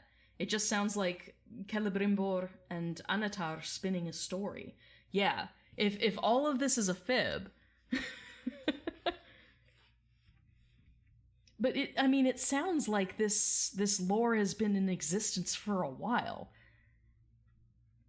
But perhaps, Anatar doing his whisper thing, because that's what Sauron does. He whispers to people and then lets rumors become myth, become legend, become something he can use to his advantage. Long game. It's always about the long game. So, elves who were actually living in this area, he could have been trying to work some of his magic with the Nandor, and then the Nandor spread this information amongst the Noldor, and they just sort of take it as, well, I guess it's part of their lore. Symbolic of the forces of good and evil as an explanation for Mithril's contrary aspects, light but hard. Yeah, I see what they were doing there, for sure. I do see what they were doing there. But I do like the thought that this could all be trickery from Anatar. Because that would totally be something he would do. Try and use lore against elves that are so connected to lore. And he has to spin some sort of story that would make him important in this somehow. Because if he had spun this and then revealed it wasn't an elf, it was me, I was the one battling the Balrog. I am the one responsible for Mithril, and now I'm going to teach you how to manipulate it in the Forge. It gives a certain in for Anatar, aka Sauron. Yeah, incorporating the Silmaril I thought was strange. Like, what do they mean, the last Silmaril? Because there were 3 of them, and we know what happened to them. I agree. The Silmaril connection is the worst part of the bad take. I agree with that. Because I feel the same. I'm like, why include the Silmaril? Why? Unless, again, this is Anatar trying to spin a story that he knows Celebrimbor will buy. You say something about the Silmarils to Celebrimbor, you're gonna have his attention. You're definitely gonna have his attention. Does it make it a holy metal? Yeah, basically. Like, you connect the name of Feanor to anything, and it's automatically jumped up in status. Yet we know what happened to them, but the elves of the Second Age know what happened to them. Fair.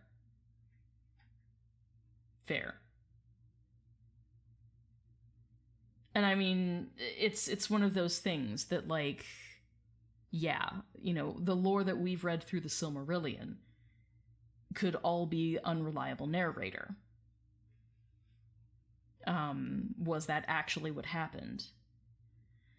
And sort of, we have to take that lore as doctrine, but there is wiggle room. Just in the whole, it might be,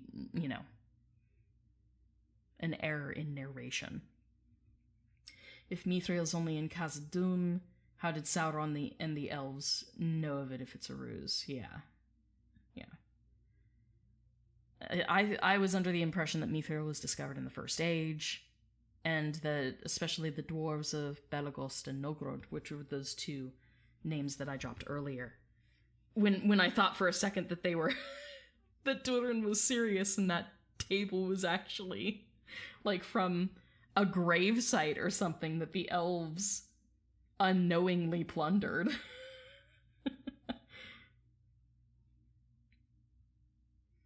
Yeah, I'm hoping, because again, like, most of the things that they're going to be showing in the first season, it's meant to be set up. And I don't think they're going to do things that are super obvious. I think the whole point is to set the stage for there to be multiple levels of deception. And so no, I really like the thought that this whole thing is just concocted by Anatar as a way to get in with Celebrimbor and make the thing he wants to make. I really think that would make a lot more sense. You know, you push the lie so hard and with so much conviction that everyone around you starts to believing it's true. Just keep leaning into it. And Sauron is brilliant at that. So I think that's relatively likely. Because otherwise, yeah, I'm just like, what the hell? What the hell is this whole Mithril thing? When you put it into context of it could be Sauron, a trick of Sauron, like Sauron is already working the elves, which means that Adar is probably not Sauron. But again, I don't feel like we would have been already introduced to him. I feel like that's something that would be a better drop at the end of the first season. I feel like doing that as a hook for the season finale, finally giving us our first peek of Sauron, knowing that Anatar is definitely going to be a thing, that hooks people into wanting to watch season 2, regardless of how they felt about season 1, unless it was just absolute deal breaker. They're done with the show. They're never picking it up again. Which, you know, perfectly valid. Perfectly valid. If people don't like it, they shouldn't watch it. Don't force yourself. That's unpleasant. I do that all the time, and then I regret it later. I watched all of Game of Thrones.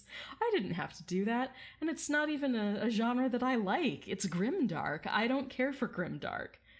Grimdark makes me sad. The boat. Ship.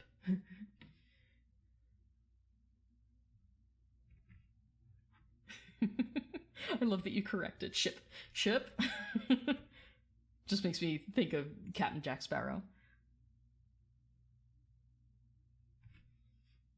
What was I? Oh, right. Yeah, Eärendil with the ship of Mithril. Yeah, it's Mithril and glass, you said. Or someone said. Someone poked me about that recently. It's probably one of you guys. Thank you. They'll show him, but it'll be out of focus, right? Right, like the reveal of Adar. Because cliffhanger. I knew the moment they had him slow approaching, I'm like, they're not gonna show him. They're not gonna show him. Then boom, black screen. I'm like, told you so. No, I totally feel that. The evil things that Halbrand did before leaving is planting this lie and spinning stuff as Anatar to Celebrimbor. There's a lot of that. There's a lot of, we have to take people at their word right now. And that's a dangerous thing to do in the Second Age. Trusting anybody in the Second Age comes with risk.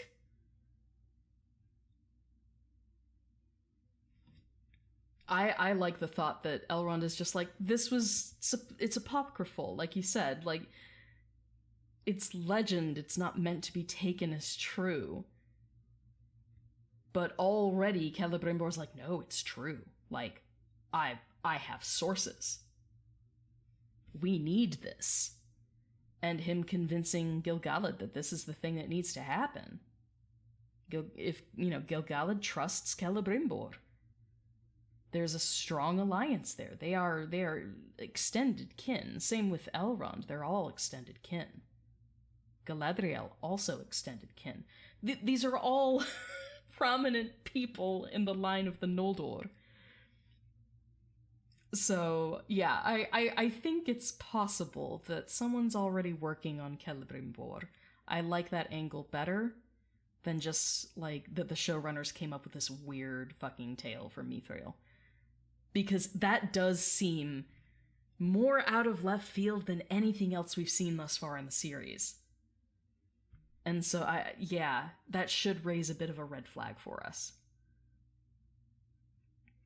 Silmarils were crafted from the light of the two trees. The idea that the myth regarding the fate of a Silmaril becoming a tree is actually quite poetic. That's true. That's very true. No, that's a fantastic note, too.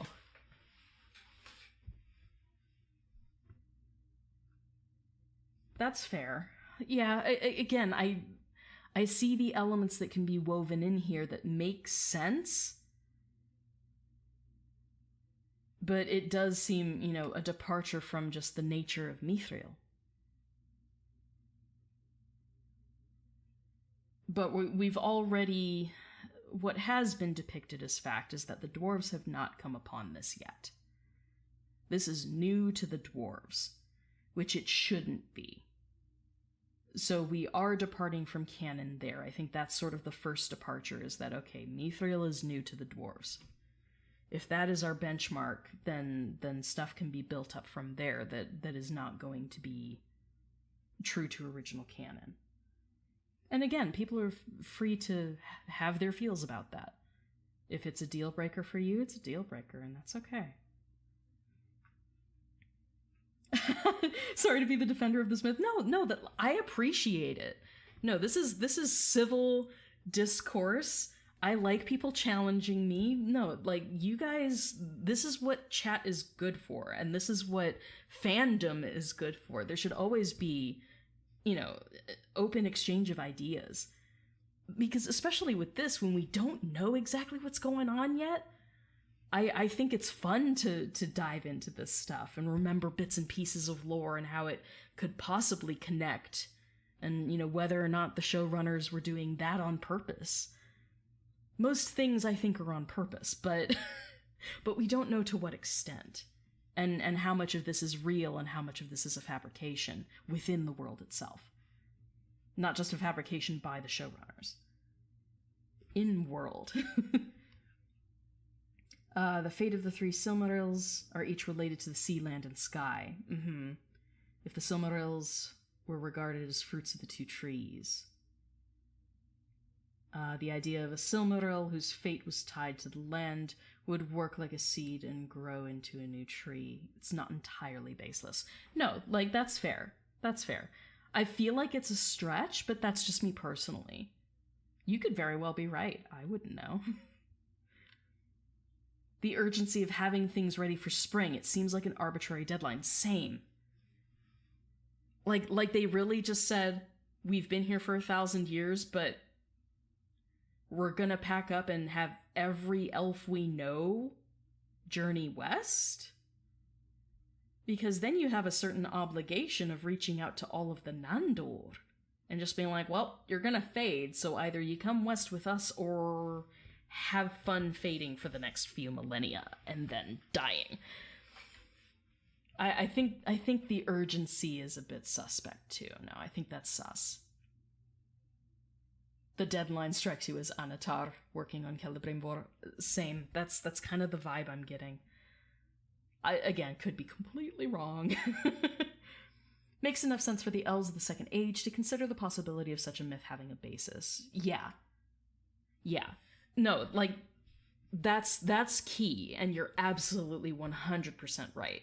That if this is a fib in universe, if someone has concocted this as a really well thought out lie, it has to have enough connection to culturally significant aspects of the elves for the elves to actually believe it. And I mean, we do know that Sauron is master of lies and deception. Like, it's established on and off throughout all of canon that Myron is super skilled in the art of deception. It's kind of his MO. It's very much a what cannot be overcome with force, we will overcome with cunning. He really leans into that. And so, yeah, like, if anyone was going to, like, pull all these different elements from, like, what he knows of elven lore and the past and you know, the creation of the trees and, you know, Valar stuff, Myron would know. And he would know what strings to tug, what heartstrings to tug, what buttons to push. Having it be a Silmaril makes it instantly recognizable and important to the elves, especially the Noldor. And the Noldor are the ones that he's really trying to fool here. I don't think he's too focused on the Nandor. Because while I'm sure there are orcs up in, Ravanion starting to give some trouble to whichever elves are currently in Greenwood, Eringalan at this point, it depends on where precisely we are in the Second Age, because I believe it was around 1,000 years in that Orfor and Thranduil passed over with a contingent of the Teleri/Sindar elves, and they went into Greenwood and tried to basically just become Sylvan elves. They're like, we're done with all the drama, we're done with the Noldor, none of that please, we're just gonna be here and we will adopt your culture, but for heaven's sakes, get us out of this drama fest with the Noldor. So that's about 1,000 years into the Second Age. And then around, I think it's 1350, if I'm remembering correctly. This is Unfinished Tales territory. 1350, I think, is around when Galadriel and Celeborn and some of the Noldor go through Khazad-dûm and start to establish Lorinand. Sauron is a fox. You bet your ass he is. I'm just kidding. Hashtag Simp for Sauron September, which, by the way, all of my merch is now available. I should put that link in chat. Let me do that. Oh my gosh. Oops. Nah, I can't even type.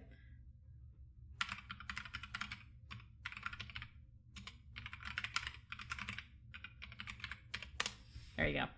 Okay, so the link that I just put in chat, if it works, should, if you choose, it'll redirect you to my merch site, where I now have a bunch of new designs that are specifically geared towards Sauron. So enjoy those. It's what I attempted to do, I had meant to do at the very beginning of September, but my jump drive here got corrupted, and I thought that I had lost everything.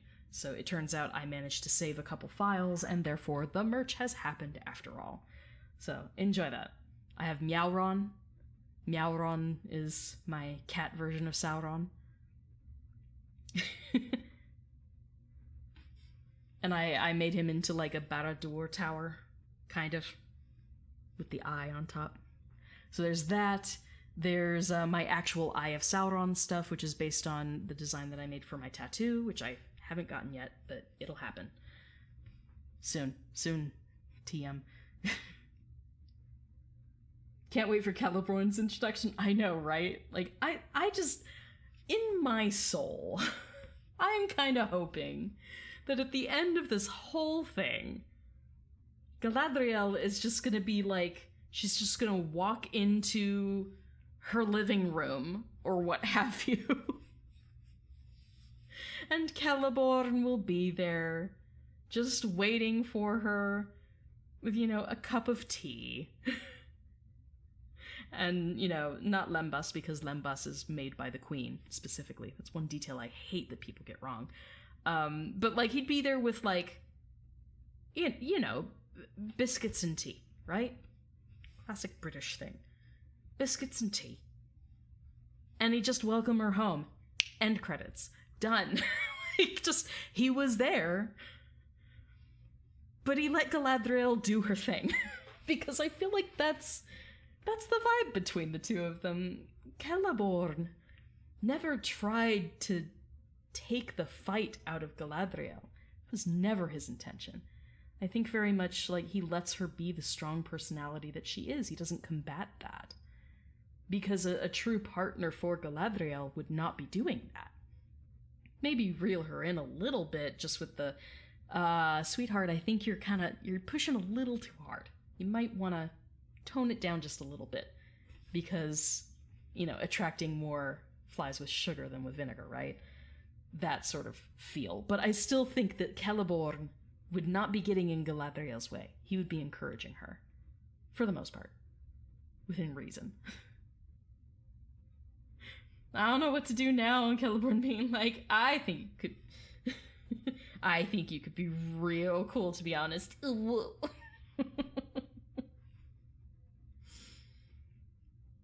I think that'd be funny. Them doing the myth sequence gave them an excuse to put the Balrog in the trailers. Now that's absolutely true. Yeah, you're not wrong. We do know that we'll get different shots of the Balrogs because we didn't see the shot yet that we saw in the promotion. So unless that was made purely for promotion, which is sometimes the case, but not typically. It'll typically be something that they already created. Otherwise, it's just devoting an awful lot of manpower to 2 seconds that's only going to appear on one television spot. I feel like we've seen more magic in these 5 episodes than in the trilogy. No, we totally have.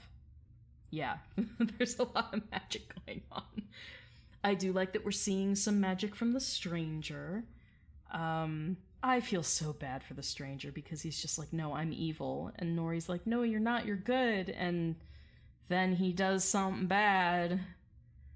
Was it intentional? Was it not? I don't know, Quenya. I can't tell you what he was saying when he was doing the whole ice thing. I'll have to take a look at it.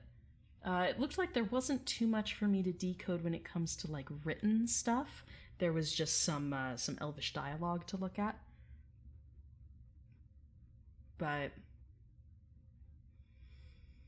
because it's all Quenya, I'll consult with my friends and they'll help me because, again, I don't speak Quenya. I do not have the time to devote to speaking Quenya.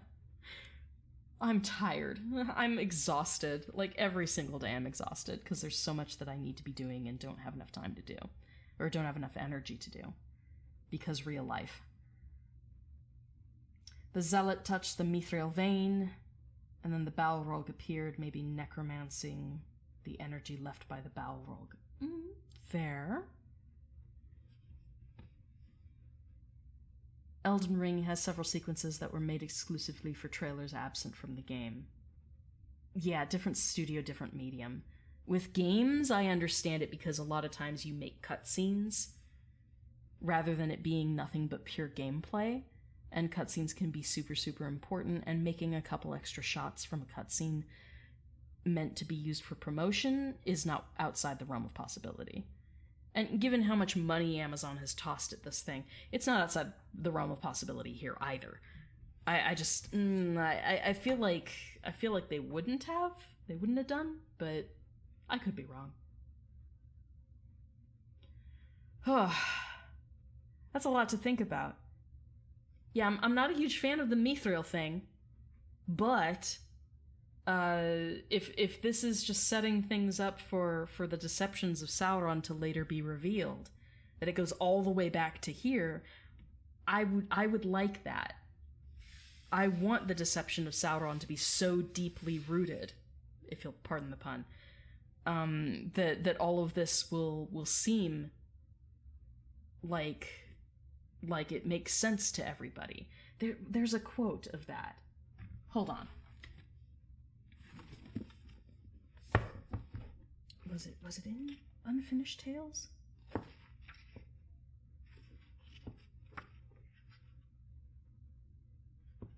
Sorry guys, I'm looking up something about Sauron. I'm like, hold on.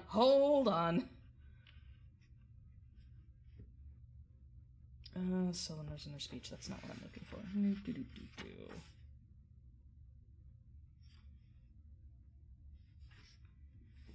Okay.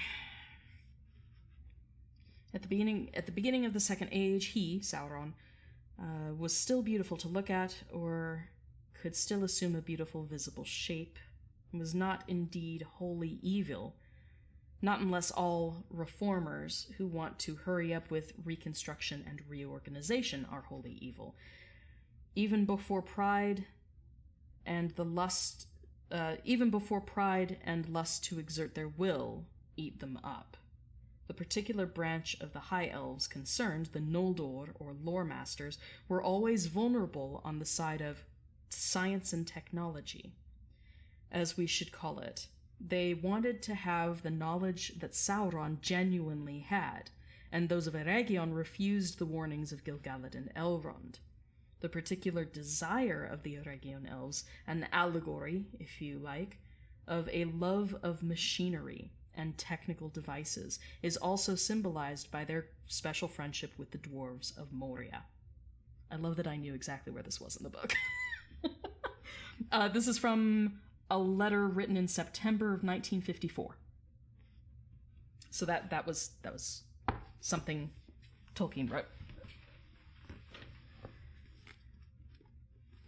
So the deception, it should sound like reason. And I know that same feel is then repeated when Sauron goes in front of, he subjugates himself to Pharazôn. I'm grabbing this film. I have 9 reference books on my desk right now. Like, no joke. I was like, I have Return of King in front of me. Let's pull out the maps. Those are Sauron's areas of specialization. Exactly. Let's see. I'm missing a couple things. What's my opinion about the episode compared to the previous ones? Because it jumped around a lot, we only got bits and pieces for each part of the story. I feel like we got a lot more out of Númenor in this episode. But it was a bit slower. Like, because we had to progress so many different plots all at once, it feels like we didn't go very far. We're like, okay, so the migration is happening for the Harfoots. That's about it. We got a little bit more of... Now we know the stranger is learning English. He thinks himself a threat. He kind of proves that he is a threat. That was important to show. It's good to see it done. I'm okay with it, but it didn't hit as hard and true as episode 4 did for me. Episode 4 was my sweet spot, I think. Episode 3 grew on me, but episode 4 has been the best, in my opinion. I knew this one was going to be a challenge, though, a bit of more tough of a sell, because it was going to have to touch on all of the different plot lines to try and bring everything closer together.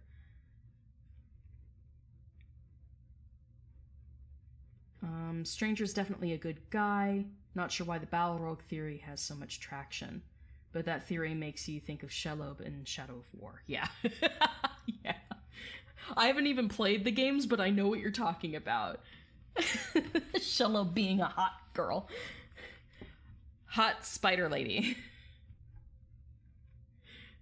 Just for the sake of eye candy. It feels like that's the reason behind that.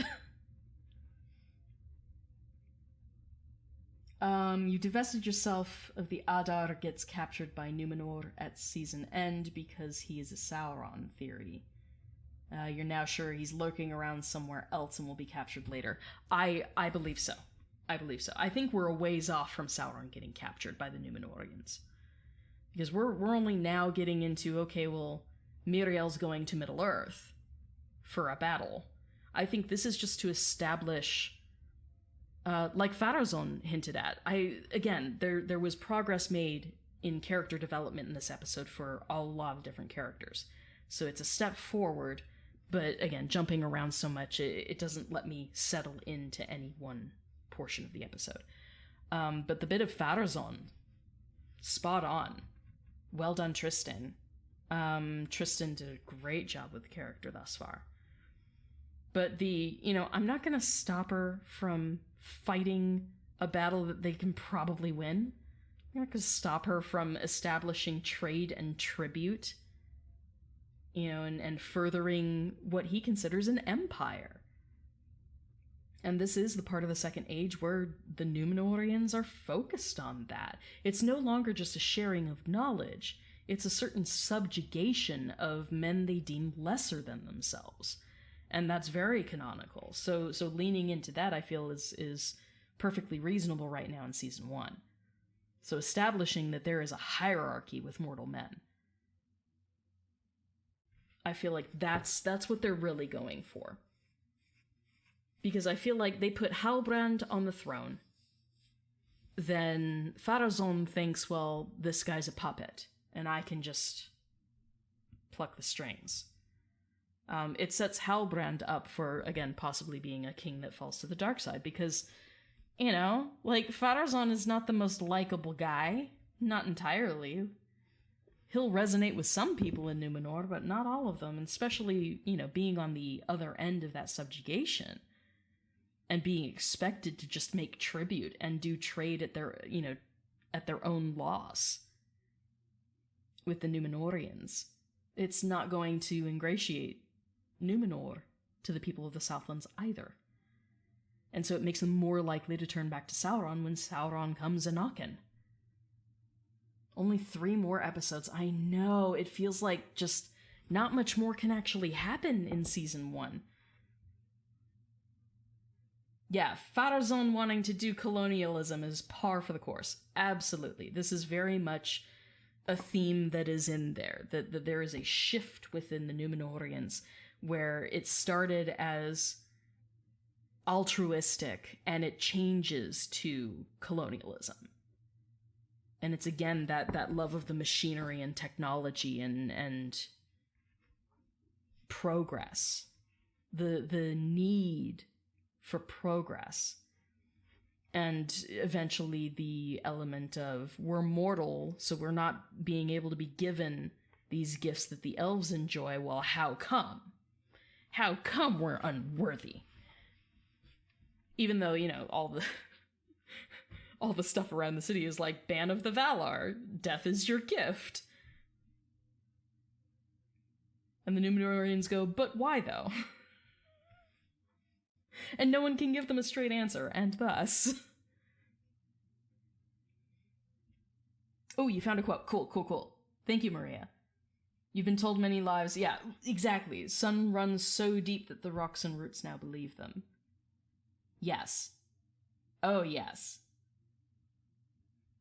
Yeah, I do like us connecting bits of dialogue from one part, one scene, one plot, connecting that to other plots that are going on.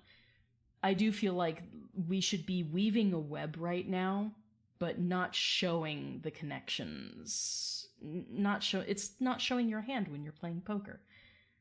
It's looking at a chess table, and, you see the pieces, but you can't see where your opponent's moving necessarily because they're 9 steps ahead of you. They're 9 moves ahead.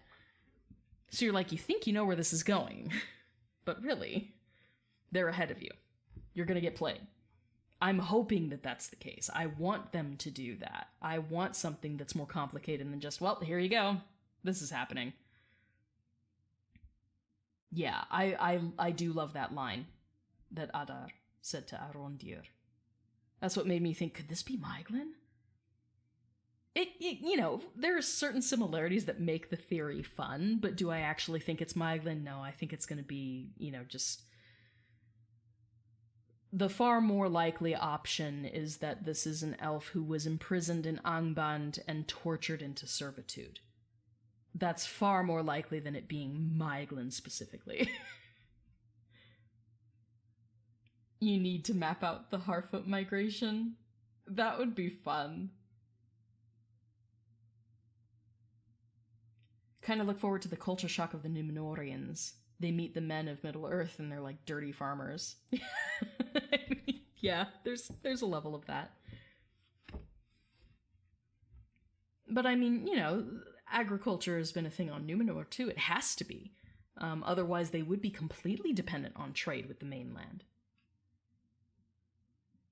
Super curious about the sword and the Temple of Melkor thing. Yeah, we saw our first tiny little hint of the dark cult, and they obviously have the shield that had the same star constellation that the stranger was going on about, and that the Harfoots have lore on.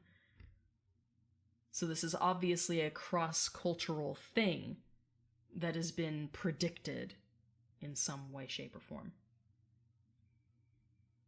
I want to see the evil people. I want to see the evil cult of Melkor. Nah. I just like playing with the darkness, okay?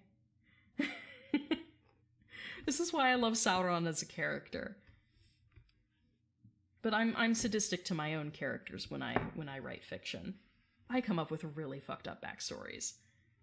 And just, the worst thing that can possibly happen to a character, I just might do that. It'll break me inside, But it means that if it breaks me, it'll probably break the reader, and isn't that kind of the point? Making them feel something? So no, I get a little sadistic as a writer, so I appreciate nuance and depth and not shying away from the darker material. I just want there to always be an undercurrent of hope. And that's what sets Tolkien's world apart from George R.R. Martin. Not J.R.R. Meh. Hi, Gray. He has arrived. Gray? Yeah, hi. Boop. My cat has summoned himself. Oh, and there's a message that's needing approval. Let me show that. There we go. Yeah, the Cult of Melkor stuff is going to be fun.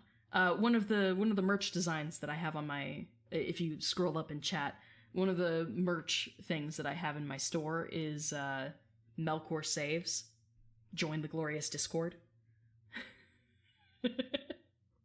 I wanted to have the equivalent of a Jesus Saves shirt, but have it be Melkor. Because have you heard the word of our Lord and Savior Melkor? I feel like just that whole vibe, the whole cult vibe. Hello. My name is Wizardway Kris, and I would like to share with you the most amazing book. I want that vibe.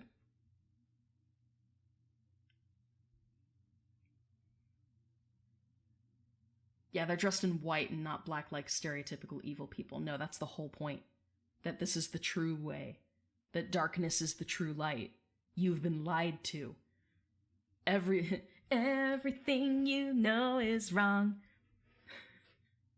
Black is white, up is down, and short is long. But no, I agree. They started migrating out of the forest, went south along the Anduin, and then they turned east near the Emmenwheel. But after that, you're not sure. Yeah, I'd have to look back at it and really pull out the maps and look. I'm not invested enough, honestly, to put in that time, I'll admit. I have only promised myself that I will focus on the elven details. Everything else may be someone else's job. I have to stay focused or else it's going to take every waking moment to try and keep up with stuff. This is why there's a fandom. I don't have to do everything myself. I'll let you guys take that one. And I will revel in whatever you find. We are blessed. We are blessed. What is the skin the orcs cover themselves in?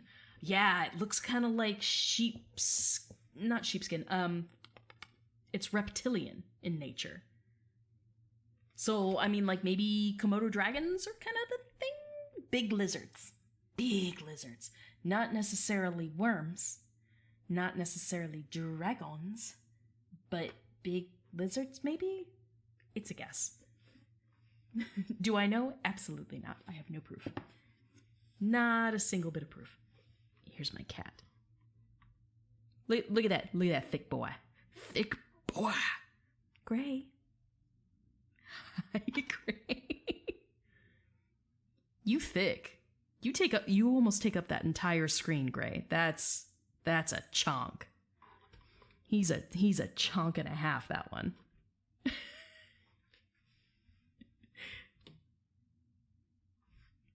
But you need my take on everything. That's why I do the recap before every episode, guys. But no, I agree. It looks like it has scales. It looks reptilian. Snakes? Danger noodles. I don't have an answer for it. I think snakes would be kind of cool. If they were big snakes. Snakes that shed enough to have their sheddings used as armor. I think that'd be kind of cool. And just, snake skin itself, if you were to kill and harvest them. Give him kisses. Okay. You can't hear it, but he is rumble purring right now. Let me see if I can get it close. It's okay.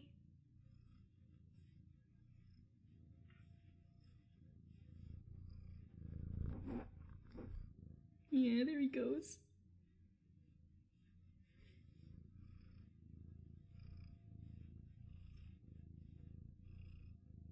I don't know if you can hear him. I did put the mic, like, right in front of his face. That's my Gray. He's full of bees! I can't marry you, you're full of bees! No, it's... Eddie Izzard joke. He pops up all the time in my consciousness. So many bees. That would take so many bees. Like, you're absolutely right. Like, oh my god, how many bees? South Mordor, beyond Gorgoroth, Nornen-ish. Yeah, I would actually agree. And I know where you're talking about, so no. Nornen would make sense.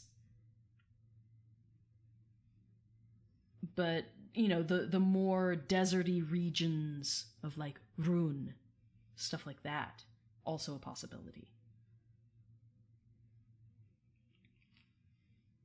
Because we don't know how much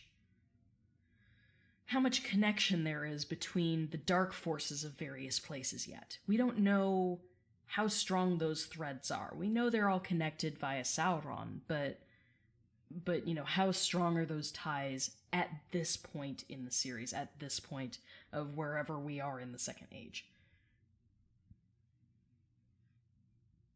Yeah, he's my happy boy. He wants attention.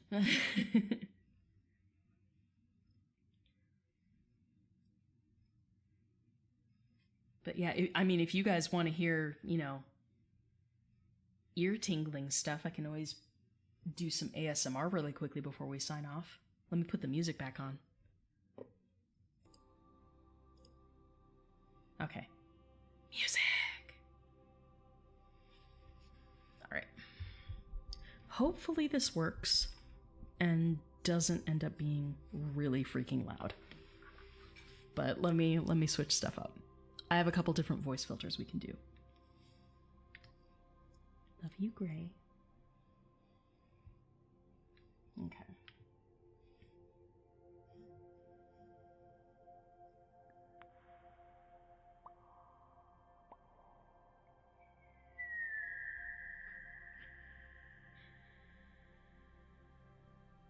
Welcome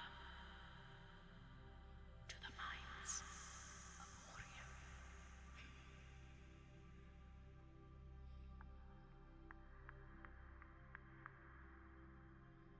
All that reverb.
Okay.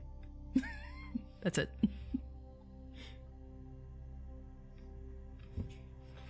Welcome to Elvish ASMR.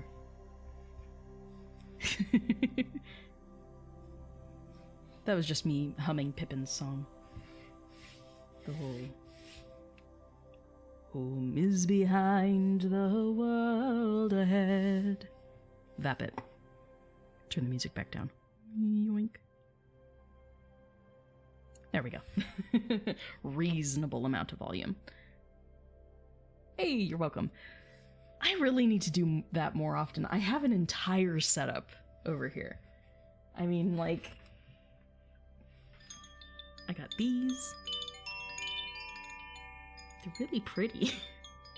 Especially with the sound filters on. I have like 3 little shoe boxes full of different things to make different noises, to do the whole tingle thing. Oh, I forgot to stop the time thing, didn't I? Or did it stop? Did it stop automatically? I will laugh. No, it did not. There we go. Whoops. It's fine. I think it had paused for a while, didn't it? Didn't it stop at like an hour and 7 minutes when we stopped? I think it did. It was still going, but it didn't look like it was populating to the OBS. You know, Harad was sandy desert, right? But your impression of Rune was more arid steppe than anything. Oh, okay. I mean, someone said something about those cult members that we saw. Someone said that they were from Rune. And I mean, that sort of arid steppe was kind of the feel of that landscape, so that's possible too. It paused for a bit. I always forget to turn the timer off at the end. But yeah, I think that pretty much sums up my thoughts. I don't think there was anything else that we needed to cover. I really did like the fight scene for Galadriel. That was nice because it was fighting, but like with a purpose. It furthered the plot. It got Valandil into his position of lieutenant, and you know, furthers Isildur making up with his friends, but also trying to get on the boat, and you know, comic relief. This is a good thing. So I liked the addition of that. Again, there was a good deal more in Numenor than the other plot lines, but I was okay with that. I'm still kind of wondering, though, like, what's his name, Waldreg? Did Waldreg kill Rowan? Did that actually happen? Like, we never actually saw. I wanna know. Or did he, you know, falter at the final bit? I feel like that kid was a goner. I feel like Waldreg, of all of the people we've met thus far, he's been the only one who's like, our Dark Lord Sauron. Like, our savior will come back someday. And when faced with that, like, you know, test of loyalty, I feel like he would, of anyone, he would be the one to actually pass it. You're not into Kemen the Twerp?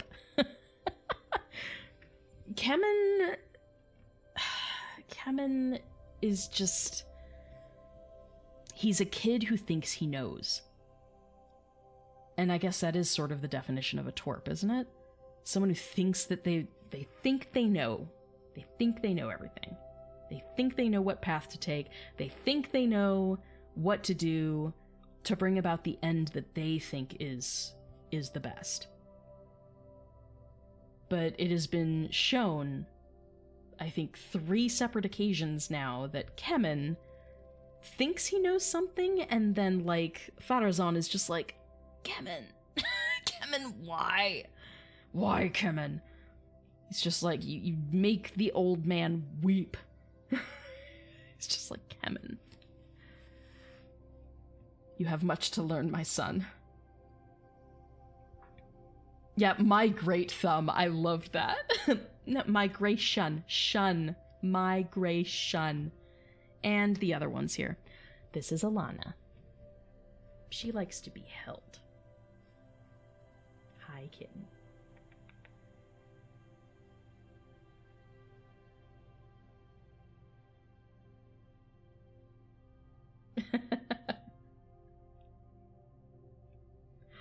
His actor's bootstrap bill? Really?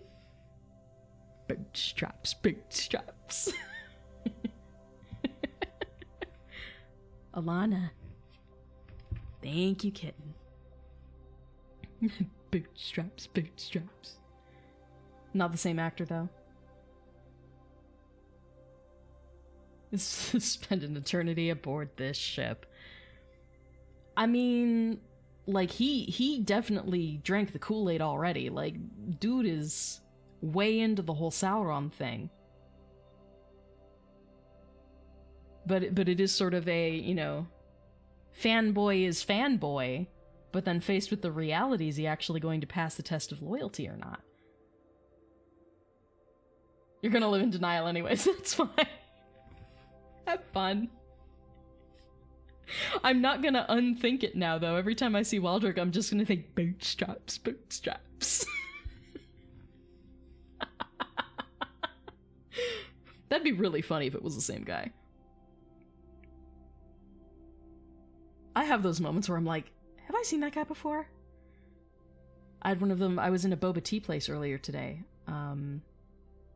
My sibling had a medical thing that they had to do, so I helped them with that, and they were just like, can we get boba? And I was like, sure, we'll get boba on the way home. And there was I think it was Chinese. There was Chinese music videos playing in the boba shop, as per usual. And there was a pianist in one of the music videos. I'm like, is that Long Long? Like, I'm like, I only know one famous Chinese pianist, but it looked like him, and I'm like, I'm not, like, so far gone that I can't tell Asian people apart ever. I at least follow enough K-pop to see differences in faces. The more exposure you get to that sort of stuff, the less alike people, you know, look. So I'm like, I think it looks like him, and I looked it up. Sure enough, I think it really was him. It looked just like him. It was obviously like a guest appearance in the music video. But I have those moments where I'm like, you look somewhat familiar. Have I threatened you before?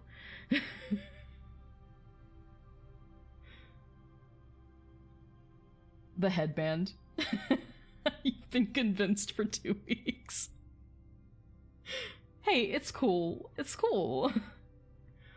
Have fun with it. Because fan-fiction, right? I mean, like, what is it? Rule 32? Or Rule 34?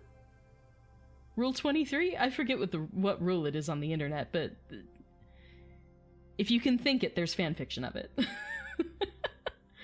What a crack fic that would be. Want a scene of Galadriel going back to Gil-galad, wondering where the table went? There was a table here. I remember. I remember because Celeborn bent me over it.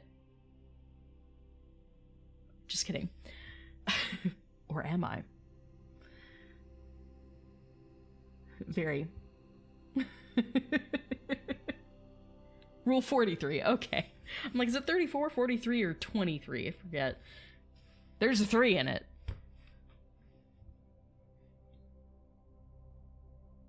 That would be funny. Where the table went. That'd be funny. Realize Gil-galad and Elrond don't know about Galadriel or the evil in the Southlands. Yeah, they're fucking clueless right now. Clueless. I do think that by season's end, they will at the very least learn that Galadriel, like, through the grapevine, if she doesn't return to Lindon herself. I think through the grapevine they will learn that she's alive. And she didn't go to Valinor after all, and they're gonna be like, We're just gonna see that that face of Gil-galad's just droop a bit. I think it's kind of sad that Galadriel knew that Elrond, like her best friend, had conspired to get rid of her. It's hard to pull one over on these older elves, you know? Waldreg was into the idea of serving Sauron, but then said it didn't matter and he'd serve anyway. Yeah, Sauron would probably make an example out of him for that. Yeah, you'll serve someone else, huh? You'll serve anyone who just comes along? Rude. That's true. He very well could take that. About Numenor, where's the attitude that shows the departure from Elven tradition? The show's problem is talking too much, not showing. The departure from Elven tradition is all around you in Numenor. It's in the architecture, it's in the language. The culture itself has shifted, and there are hints of that all over the place. You see that in, episode 4 with Tamar, running his mouth about, elf friends and all that stuff, and he's literally standing in front of an architectural message board that talks about the Eldar and the Edain being friends, and the whole ban of the Valar. Like, Tamar obviously doesn't read Tengwar anymore. Numenor has its own script now. But, I mean, like, everything on that message board was Elvish. It was either written in Tengwar, or it was Quenya written in the Númenórean script. So, like, yeah, like, it's everywhere. It's everywhere. It's in... You see the Elvish architecture in the stuff that we know is on the west side of the island. Where Tar Palantir currently is. In the Tower of Tar Minastir. Because you see the difference in that architecture versus the more modern, less decrepit architecture in Armenelos, which is far more angular, and they have very much that maritime culture feel about them. But you see the stars give way to the suns. And so everywhere that you see sun symbolism, that is Númenórean, versus the star symbolism that we see, in the old bedroom in the tower where her father is, getting old. All of that was Elvish architecture. So there is a connection. It's more subtle than you think, but they are showing and not just telling. There is showing happening, but it's in details that not everyone may pick up on. So I get where you're coming from, that certainly if you don't pick up on all those details, it's not going to seem super apparent. It's like, you keep saying that there's this rift here, but I'm not really seeing it. You saw it in the puppet show that was happening in one area where Elendil and Isildur are going to get food. The puppet show where Galadriel, the elf, is saving, Miriel from some sort of enemy. That would only happen in a place that still has some sort of loyalty or practices the old ways. They're at least sympathetic toward the elves. Versus that puppet show would have been very, very different in, another part of town that's much more nationalist Númenórean. Somewhere run by the King's Men would not have been having that happen in a puppet show. Not in a bar, no. So I get what you're saying. I get what you're saying. Okay, I'm losing my place in chat. Let me catch up. Miriel says one of the signs omen of Númenor's fall is the arrival of Galadriel on the island, but in this case, the one who came to Númenor was precisely Halbrand. The evil was there all the time. No, and that's sort of an ongoing theme, that it's not... The arrival of a person does not cause the downfall. And even Miriel says that. She says, you will not cause the fall of Númenor. Númenor will cause her own fall. She's just worried about the influence of strangers into their society. Everything looks like Sauron/Halbrand will use the forces of Numenor to destroy Adar and pervert the fallen elf's original plan. It's possible. I'm still not convinced that Halbrand is Sauron. But I'm not easily convinced of anything at this point. It's too early. It's too early in the game. Galadriel was supposed to be a sage and a political opponent of Anatar's reformist ideas. She was a philosopher queen, not a warrior. She was a warrior. Like, she is painted by Tolkien as, like, an Amazoness. His words, not mine. She's like an Amazon. So the idea that she's not seen battle and not lifted a sword is unfounded, in my opinion. And you can think otherwise, and that's okay. I'm not gonna fight you on it, but I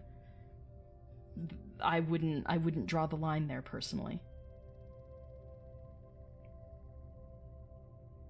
Yeah, they still think Galadriel did go to retirement land. Exactly. Keep thinking, where are the Rings of Power? We're more than halfway through the season and nothing. Again, this season is a setup. It is the prologue. And the people who write the show have openly said that. It's the Rings of Power, yes, but we already sort of hit on this with the conversation between Celebrimbor and Elrond, and I think that was episode 2? Episode 2. Episode 2, where they discuss the plans, you know, and the need to make this thing happen before spring, which isn't... I agree with people in chat that it's an oddly specific timeline. Why the time pressure? Because elves don't typically work on that short of a time constraint. That's not how they function. But in any case, he says plainly to Elrond, you're not, like, what we will create is still but on the horizon. You're here to help me figure out the how we will create these things, these pieces of true power. And again, I think it's likely that Anatar is already in Eregion whispering into Celebrimbor's ear. I think that's possible. I think it's the most likely thing right now. And my opinion only. But, like, they said that in episode 2. Like, we're not at the what yet, we're at the how. Season 1 is establishing the how. It's establishing the how the Rings of Power come to be. And so you have to set it up again. Yeah, like, from scratch. Because, again, most people don't know the lore. And so you have to set them up where they're like, okay, Rings of Power, how does any of this relate to the Rings of Power? By the end of the season, we should get this feel that, okay, we've got this forge completed or close to complete. Now we start thinking, what are we going to create there? And I think that's when we're going to see the reveal of Anatar, and we're going to see the, you know, blueprints, if you will, of the Rings of Power. So, yeah, I think that just season 1 is a slow burn. Season 1 is all of the setup, and then we hit season 2. It'll probably be faster paced, and we'll see a lot more of the actual Rings of Power stuff. So I do see where you're coming from.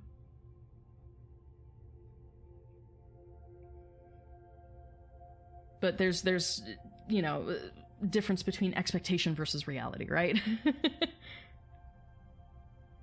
My expectation has always been that season 1 is going to be like an extended prologue.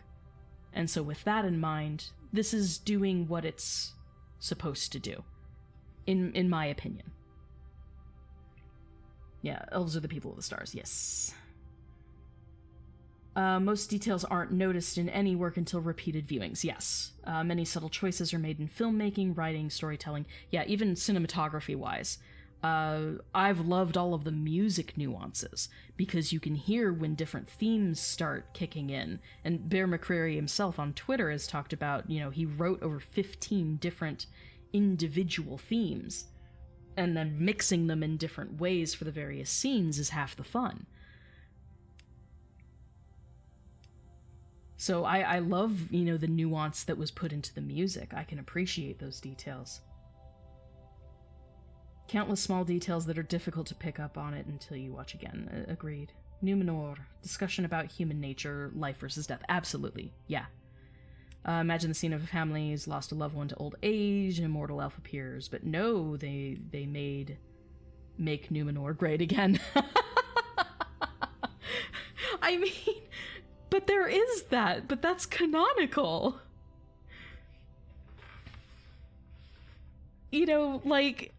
I mean, you can see parallels in our society however much or little you want to. Ultimately, that is what happens in Numenor.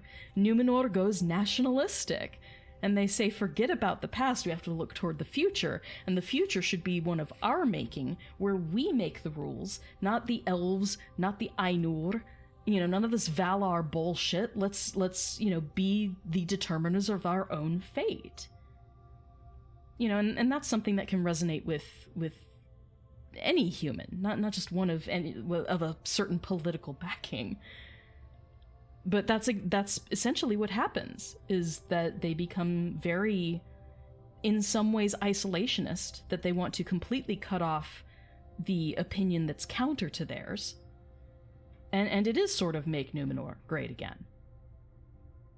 Except not, because it's they don't want to return to the old ways. They want to forge a new path that's completely apart from the old ways. So, I see what you're saying, but it's kind of the opposite at the same time.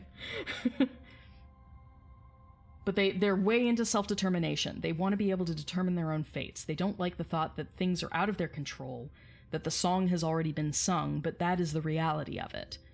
And the story of Numenor is them wanting it to be other than what it is, and then finding out the hard way that it simply is as it has always been described by the elves. That the elves were kinda right. It's not that Numenor is essentially wrong, it's that their struggle is a human one. But some things are outside of human control. And that can be super frustrating. It's learning to accept your purpose in the world, but view it not through what you lack, but what you've been given.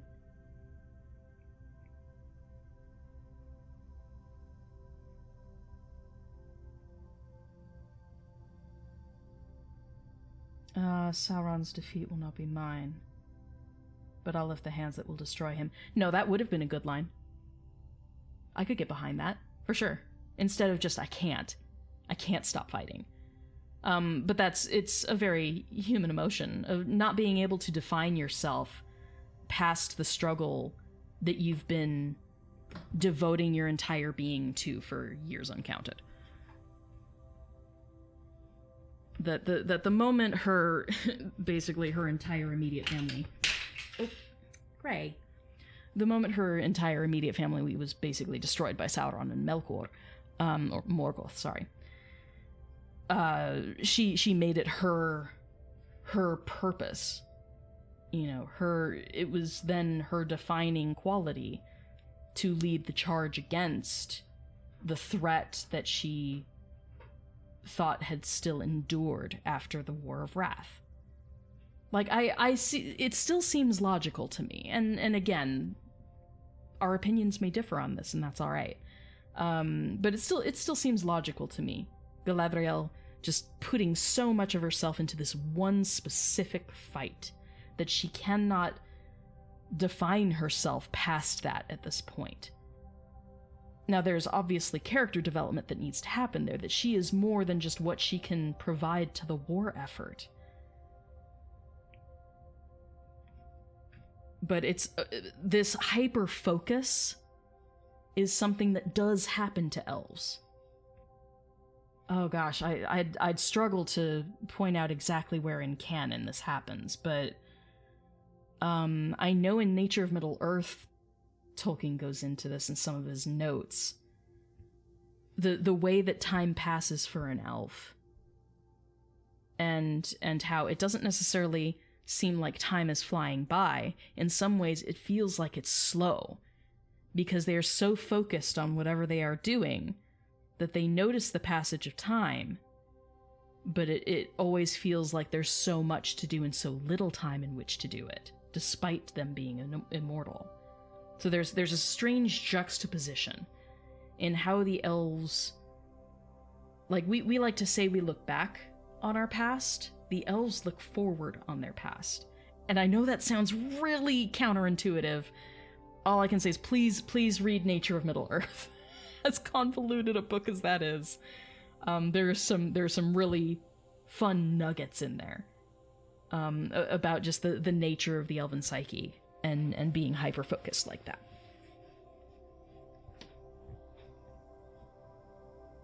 But I do like your idea about the line. That the sort of prediction that Sauron's defeat will not happen at her hands, but she will certainly lift up whatever hands eventually will destroy him. So,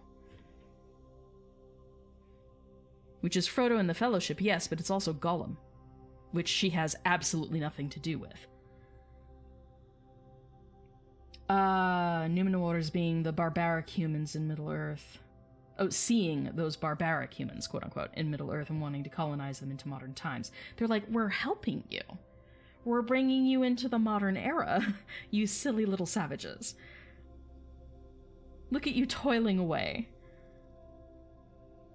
Yeah, there's definitely a feel of that colonialism and that hierarchical structure that that Tolkien put there to echo in some ways apartheid.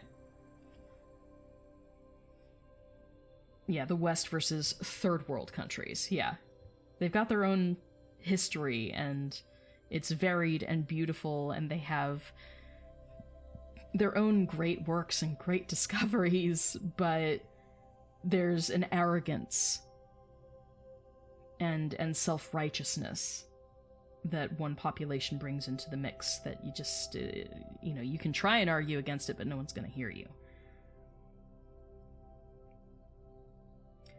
Still not sold on this, but we might get the forging of the 16 original rings at the season's end. The 3 were forged separately. Yes, they were forged separately, you're correct. I'm not sold on that. I feel like it's too soon. I feel like the making of the rings and then the betrayal of Sauron, that feels like a season 2 finale to me.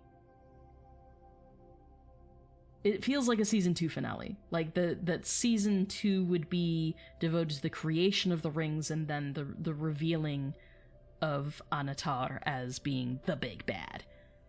We as the viewers will mostly know that unless people are watching this with no knowledge of the lore. It's hard to not be spoiled nowadays, especially when the fiction's been around for decades. But, yeah. But yeah, I'm not sold on all of the 16 being forged by the end of the season. We've only got 3 episodes left.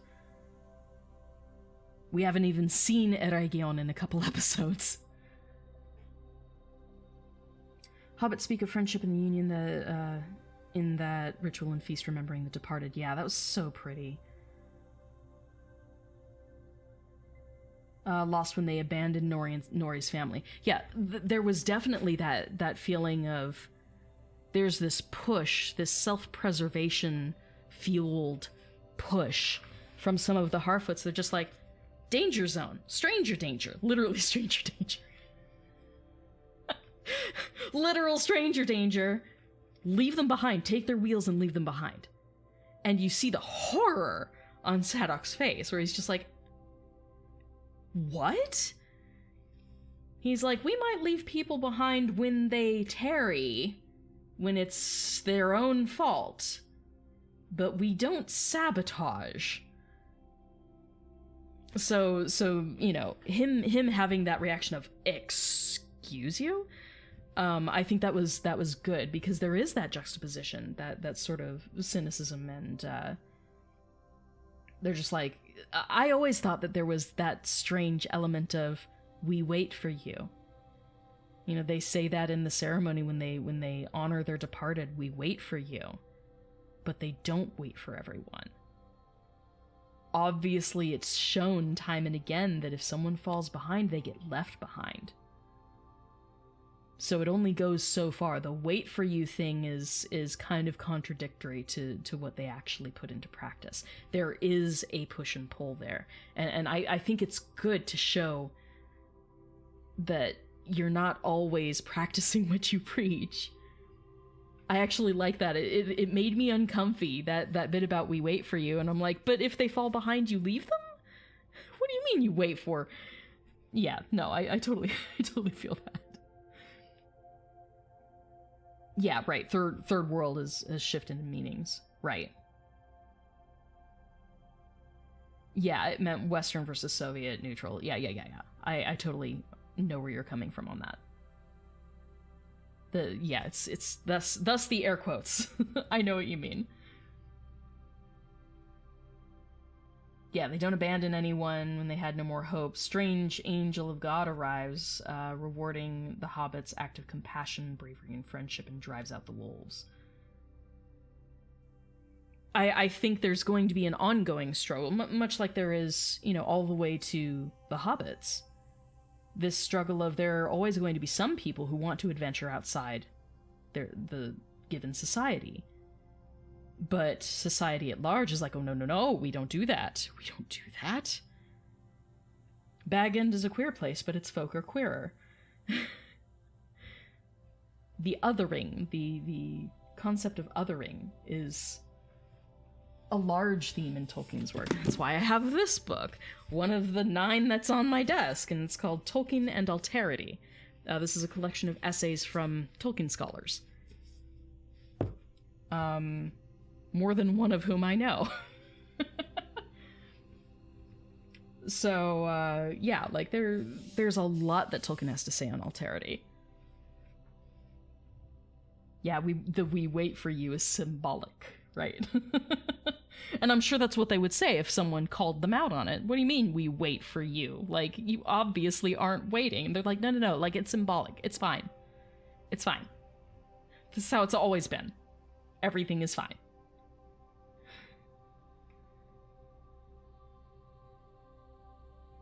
Do I think the stranger being able to speak phrases in Quenya is a hint to anything?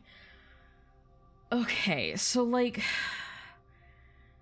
I have difficulty with languages in this series because we know that at this point in Middle-earth, Common Tongue does not exist.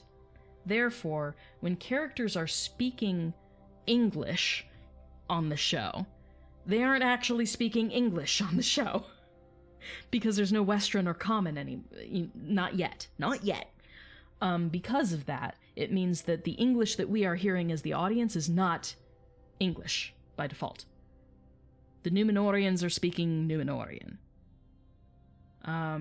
Thus, when Elendil speaks Elvish, he's speaking Quenya, because if speech is just whatever the default speech for that place is, and we are hearing English, but in actuality they would be speaking whatever native tongue they use, it means that when we hear English and it's elves talking to elves, they're probably speaking Sindarin.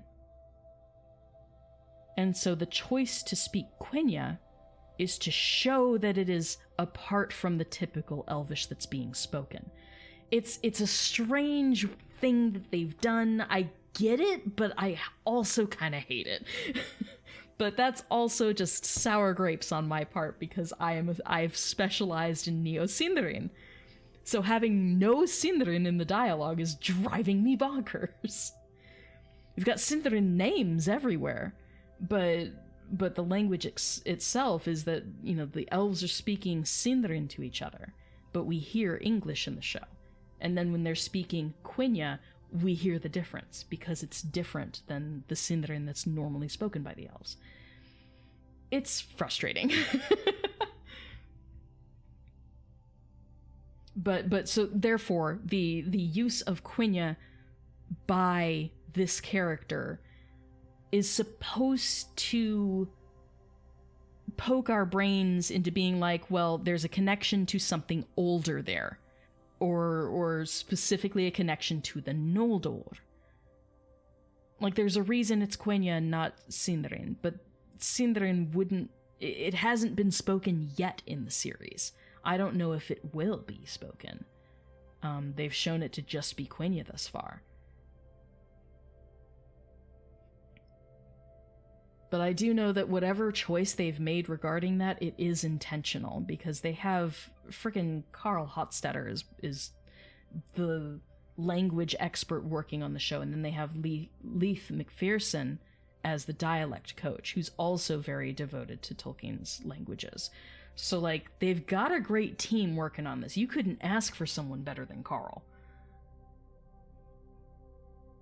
I'm only like two steps away from Carl.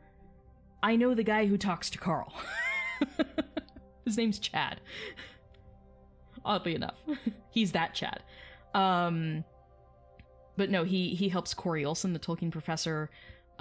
He helps with the Prancing Pony podcast with Alan. And so, like, he spoke to Carl because Carl was like... Apparently Carl looked at my Twitter thread and he's like, they've made mistakes. And so Chad was like, well, do you want to correct them? And he's like, I don't think I can. I have an NDA. And so he was apparently checking his NDA to see if he could correct anything, if he was allowed to because of the NDA. I'm assuming that he probably can't. That it's up to us to decode things as fans, and that he can't just hand it to us on a silver platter. Just annoying. But I would love for him to say, like, why did you do this? Okay, sorry, let me catch up again. The hobbits live surrounded by wolves. Yeah, I see what you mean there. Differentiates them. With Nori, we saw her being burned the first time by her own curiosity. Right, she felt the consequences of her own actions and is now kind of afraid of the unknown. Right, she's seen other people suffer the consequences of her actions, and she feels guilty about it, but this is the first time it's actually truly hit home, where it's endangered her. And she didn't like that so much.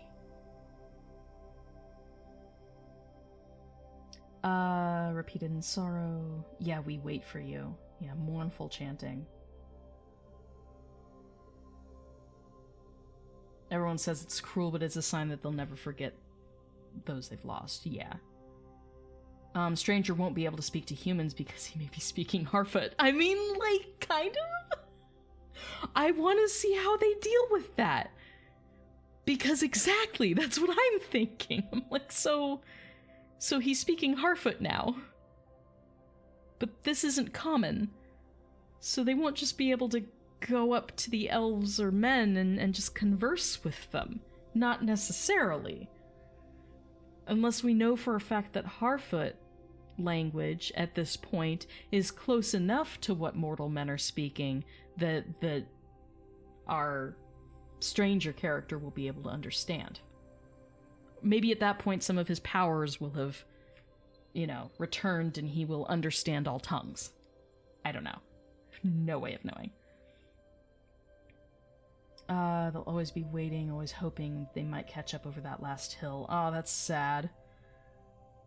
They're long gone, but they wait for them in their hearts.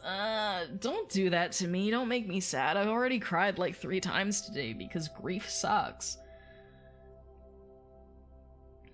It's a phrase to respect the dead. No, you're likely right there.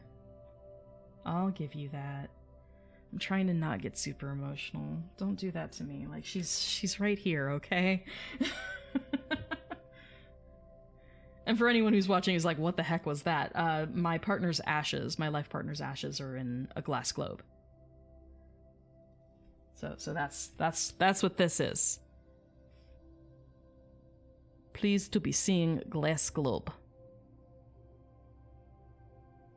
So she's swirled in there along with some dichroic glass. It's a very heavy ball.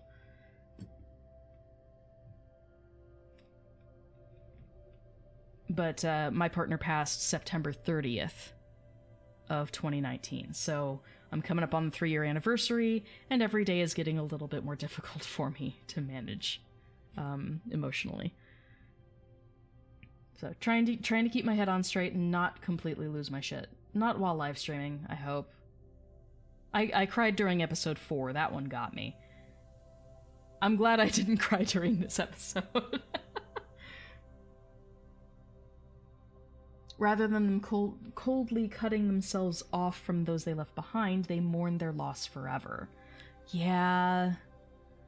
I get that. They carry them with them. Yeah. Oh, okay. I see where you're coming from then, because you've seen a lot of people just hating on the Harfoot culture. No, that's totally legit, feeling the need to defend it. I love that. I love that you're bringing something different into chat. No, I really appreciate that. Same for Raphael, thank you. I don't mind this. This is all well-meant intellectual exchange here. And I think ultimately we know, like, we'll all have our own opinions, and that's perfectly okay. Everyone's going to get something out of this series differently, or bring something to the table with discussion for the series differently. And I think that's alright. I just draw the line when people are being outright freaking racist and homophobic. Like, no thank you. I'm a trans person. Don't push it, okay? But if we're talking lore and we're talking, you know, amicably, then cool. Okay, thank you for being here, JR. I appreciate you being here and hanging out for so long. This has definitely gone way longer than I expected, so appreciate you guys. Just chilling and chatting with me so much. Yeah, absolutely. I would love for you to make a Twitter thread out of that. Absolutely. No, I would love to share that. But I would want it to be something that I retweet coming from you, rather than me just being like, oh, I know a person who said a thing. No, this is very personal and it should come from you. But I get where you're coming from. Because, you know, same. Low-key same. I carry my partner with me every fucking day. Because she's the one who taught me Elvish. I wouldn't be doing literally any of this without the role that my partner played in my life, and how she transformed me, and how she is part of me. And some days it's really hard because you feel that loss acutely. And other days you manage to get by all right. Today's not been a very easy day for me. I'm doing fine now, but I think it's because I just cried everything out earlier. But no, so I very much feel where you're coming from with the Harfoots, that the we wait for you. While there is a sort of contradiction there, it's still heartfelt. It's not that they don't mean it. It's that things manifest differently in action than they do in ideology, I guess. You know, spiritually. And again, like, nuance and contradiction and complexity, these are all things that we should want to see. Nothing should be so cut and dry, and I think that it's good that they are building this in, sort of baking it into the various cultures. That there should be conflict here. Otherwise, where's the story? Oh, you don't run a Twitter.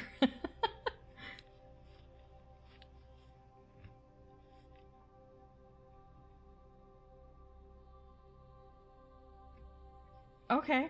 I don't know that I certainly don't have the strength tonight. Perhaps, though.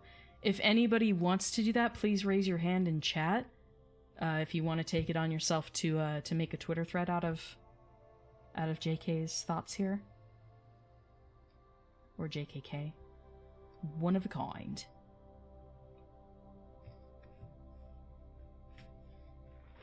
Again, I feel like it shouldn't come from me. It just feels weird it coming from me.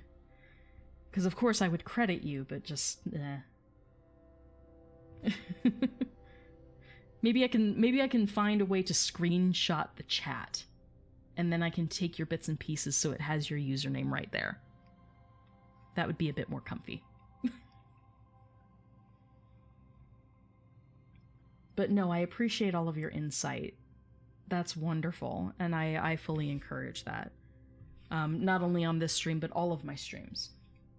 Just, you know, don't interrupt with all of this in the middle of the episode, because I won't have time to address it. I can't split my attention that easily. But,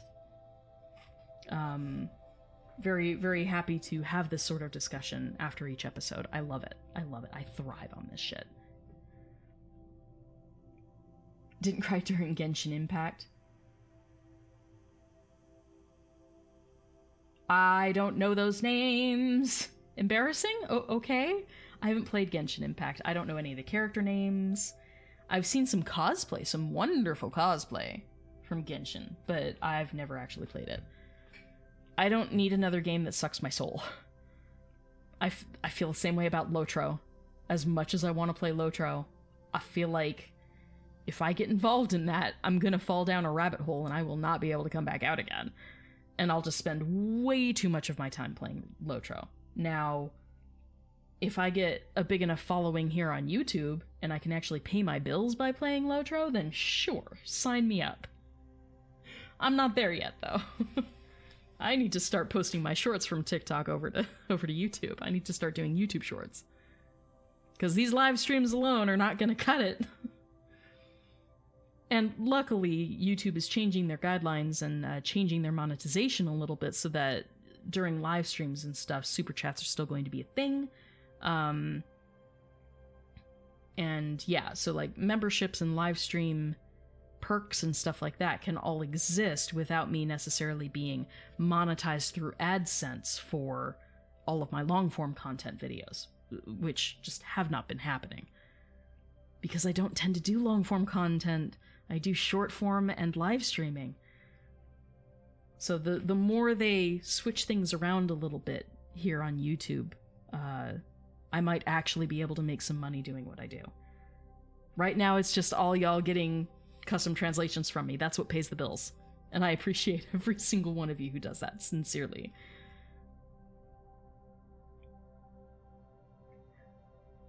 Oh no! They cheated. They played touching music during a powerful moment. I know, doesn't the music just always drive it just straight into the feels? Just give it a little twist there. All harm done, right? Alright, my cat is back, which means I need to sign off. He's like, and you're done. Hi, Gray. I got you first, and then I got Alana, and now I have you again. You're a good boy. You're a good boy. Okay. Yeah, if he's up here trying to block my path, he wants me to give up for the night. And I likely should. I should go get food. It's after 8 p.m. I should probably eat. I need to do translation streams more often. For roses and gifts. Translations I don't tend to do, but you mean the calligraphy stuff? Yeah, the roses and gifts and stuff have been fantastic during those streams on TikTok. That's why I'm wondering if I can do things either simultaneously on TikTok and over on YouTube, though I think the chat would just be overwhelming. I feel like so many people will leave in frustration because I can only do so many names.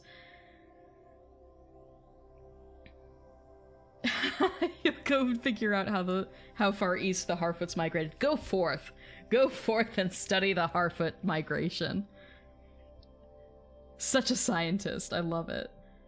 But no, like I would love to do more calligraphy streams again. My finger can only handle so much. I'm still kind of sore from last night. I did a 3-hour stream last night, and my finger is not happy with me.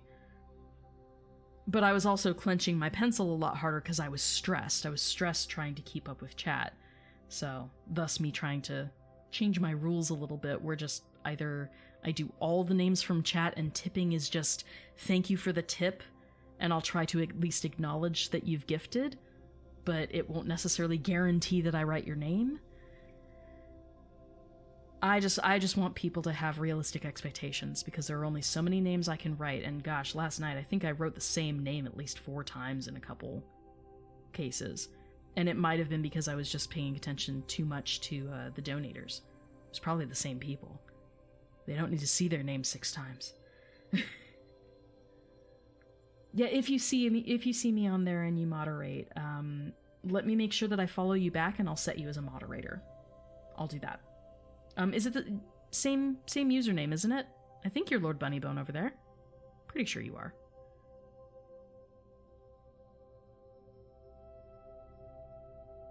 Right, they're around, but not in Dagorlad-ish.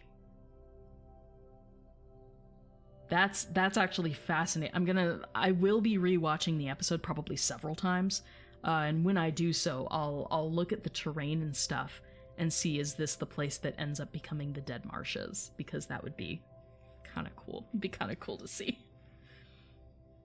That big, sort of slightly wet land that they were struggling with the carts across, and they were following the tracks of the others. I wonder if that ends up being the Dagorlad. With the Dead Marshes. That'd be so raw. Same everywhere. Okay, I'll definitely follow you back and make sure that you're a moderator, so in case you pop in, you will have abilities. You don't necessarily need to use them, but if you're feeling up for it, feel free to do so. All right, Gray. I know. I know. Gonna say goodbye to everyone? He gave a little... I think that's all you're getting out of him. All right, end of the line. We're gonna call it quits for the night, but thank you everybody for sticking around with me, and especially for all this great conversation in chat. I really love that. Mwahaha! Power! But please take care, make sure you hydrate, get some good sleep if you're able. I'm gonna cuddle my cat, get some food, and probably, you know, go back to work. It's what I end up doing all day, every day. We'll see if I manage to get any content out whatsoever. But unfortunately, most of the Elvish in this episode is all just spoken Quenya, so it's not even gonna be me doing the work, it'll be my friends. Maybe the Harfoots are gonna meet Arondir.